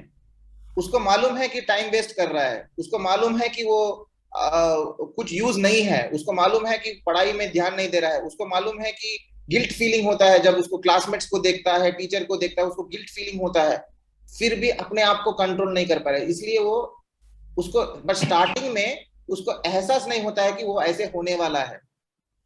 തുടക്കത്തില് 1 മിനിറ്റ് കാണുമ്പോൾ അത് ഒരു അല്പം ആത്മാനുഭൂതി അവർക്ക് ലഭിക്കുന്നു. എന്നാൽ രണ്ടാമത് പ്രാവശ്യം നോക്കുമ്പോൾ അത് 1 മിനിറ്റിൽ കിട്ടുന്നില്ല, 2 മിനിറ്റ് കാണേണ്ടി വരുന്നു. പിന്നീട് അടുത്തത് 2 മിനിറ്റ് കിട്ടേണ്ടത് 5 മിനിറ്റ് ആകുമ്പോഴേ കിട്ടുന്നുള്ളൂ. അങ്ങനെ എനിക്കറിയാം ചിലർ 8 മണിക്കൂറുകളോളം ഇത് കണ്ട് അതിന്റെ ആസക്തി തീരാതെ നിൽക്കുന്നവരുണ്ട്. അങ്ങനെയുള്ളവർക്ക് പിന്നീട് അവർ വരുമ്പോൾ, സമൂഹത്തെ ഫേസ് ചെയ്യുമ്പോൾ, ടീച്ചേഴ്സിനെ കാണുമ്പോൾ ഒക്കെയും അകത്ത് കുറ്റബോധം ഉണ്ടാകുന്നുവെങ്കിലും അവർ അതിൽ നിന്ന് പിന്മാറാതെ അതിൽ തന്നെ തുടർന്നു പോകുന്ന ഒരു കാര്യമാണ് നാം ഇതിൽ കാണുന്നത്. So one thing is to recognize that anyone, all the youth should know that it is addictive. दूसरा चीज है कि उनको नॉर्मली लाइफस्टाइल में बैलेंस लाइफस्टाइल होना चाहिए, जैसे कि पढ़ाई का टाइम, एक्सरसाइज करने का टाइम, दोस्तों से नॉर्मल बात करने का टाइम, फैमिली टाइम। ऐसे अगर बैलेंस्ड लाइफस्टाइल चल रहा है तो ये बिहेवियरल एडिक्शंस, गेमिंग का हो या पोर्नोग्राफी का हो, ज्यादा कस के उसको पकड़ नहीं सकता। ഒന്നാമത് നാം ശ്രദ്ധിക്കേണ്ടത് ഇത് അഡിക്റ്റീവ് ആണ്. രണ്ടാമത് ഇവർ നോർമൽ ലൈഫിലേക്ക് തിരിയുമ്പോൾ, അതായത് എക്സസൈസ് ചെയ്യുക, മറ്റ് കൂട്ടുകാരുമായിട്ട് സമയം ചെലവഴിക്കുക, വീട്ടുകളിൽ സമയം ചെലവഴിക്കുക, ഇങ്ങനെ ഒരു നോർമൽ ലൈഫിലേക്ക് പോകുന്നവരെ പിന്നീട് ഇത്തരത്തിലുള്ള ബിഹേവിയറൽ ആയിട്ടുള്ള ഈ അഡിക്ഷൻസ് ഒന്നും വേഗത്തിൽ അവരെ കീഴ്പ്പെടുത്താൻ കഴിയാത്ത വിധത്തിൽ അവരാകാൻ സാധിക്കും. तो कुछ चीजें मैंने कुछ गेमिंग पे और थोड़ा ये जो OTT प्लेटफॉर्म्स होते हैं ना, ये हॉटस्टार, अमेजॉन प्राइम और नेटफ्लिक्स, ऐसे चीजों को देखने वालों में थोड़ा छोटा सा रिसर्च किया था। उसमें देखा गया है कि जो स्ट्रेस ज्यादा होने के टाइम लोग ज्यादा देखने लगते हैं, और जब अपने आप को थोड़ा, जब एग्जाम आ रहा है तो थोड़ा कंट्रोल कर लेते हैं, पर जिस बंदे का बीमारी टाइप का हो जाता है कंट्रोल नहीं कर पाता, उसका बढ़ जाता है और ज्यादा बढ़ जाता है.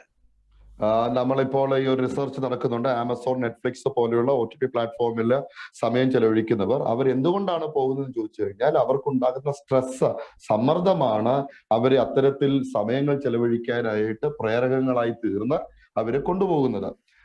ഇത് എന്നാൽ അല്പം അവർക്കൊരു സഹായകരമായി അതിൽ നിന്ന് പുറത്തു വരാൻ സഹായിക്കുന്നെങ്കിലും ഇത് പിന്നീട് കൂടുതൽ അടിമത്തത്തിലേക്ക് അവരെ കൊണ്ടുപോകുമ്പോൾ അത് ചികിത്സിക്കുന്നതിനും അപ്പുറമായിട്ട് അടിമത്തമായിട്ട് അത് മാറുന്നു. Some people who are very disciplined people who are very disciplined, people who have that personality of very conscientious people, they have less chance to become addicted to these kind of things. വളരെ നല്ല ഡിസിപ്ലിനിൽ ജീവിക്കുന്ന ആളുകൾ അവര് ഇത്തരത്തിലുള്ള പ്രശ്നങ്ങളിൽ പെടുന്നത് വളരെ ചുരുക്കമാണ്. So it's always, so all of us have this option of trying to live disciplined lives. So we should try to structure our lives better. And the thing is, the more good things we do, we don't have time to do bad things. So we should fill our lives. It's not how would I avoid that. It more than that, our focus should be how well I will live my life today. What good things that can I do, so that I will actually escape from some wrong things that I don't want to do. അപ്പോൾ disciplined ആയിട്ടൊരു life എന്ന് പറയുന്നത് നമുക്കും തിരഞ്ഞെടുക്കാവുന്ന ഒരു കാര്യമാണ്. നമ്മുടെ ജീവിതത്തെ എങ്ങനെ നമുക്ക് നന്നാക്കാൻ സാധിക്കും, ഈ ദിവസം ഞാൻ എങ്ങനെയാണ് ശരിയായ രീതിയിൽ ഉപയോഗിക്കാൻ പോകുന്നത് എന്നതിനെ കുറിച്ച് ചിന്തിക്കുകയും അത് പ്രായോഗികമാക്കി എടുക്കുകയും ചെയ്യാം നമുക്ക്. അതുപോലെ തന്നെ തെറ്റായ കാര്യങ്ങൾ ചെയ്യുന്നതിനേക്കാളും കൂടുതൽ നല്ല കാര്യങ്ങൾ ചെയ്യാൻ നമുക്ക് ഒരുപാട് കാര്യങ്ങൾ നമുക്കുണ്ട്. അത്തരത്തിലുള്ള കാര്യങ്ങൾ ശ്രദ്ധ കേന്ദ്രീകരിച്ച് ശരിയായ രീതിയിൽ ലൈഫിനെ അതനുസരിച്ച് ശരിയാക്കിയെടുത്ത് മുന്നോട്ട് പോകാൻ നമുക്കും സാധിക്കും. Amen.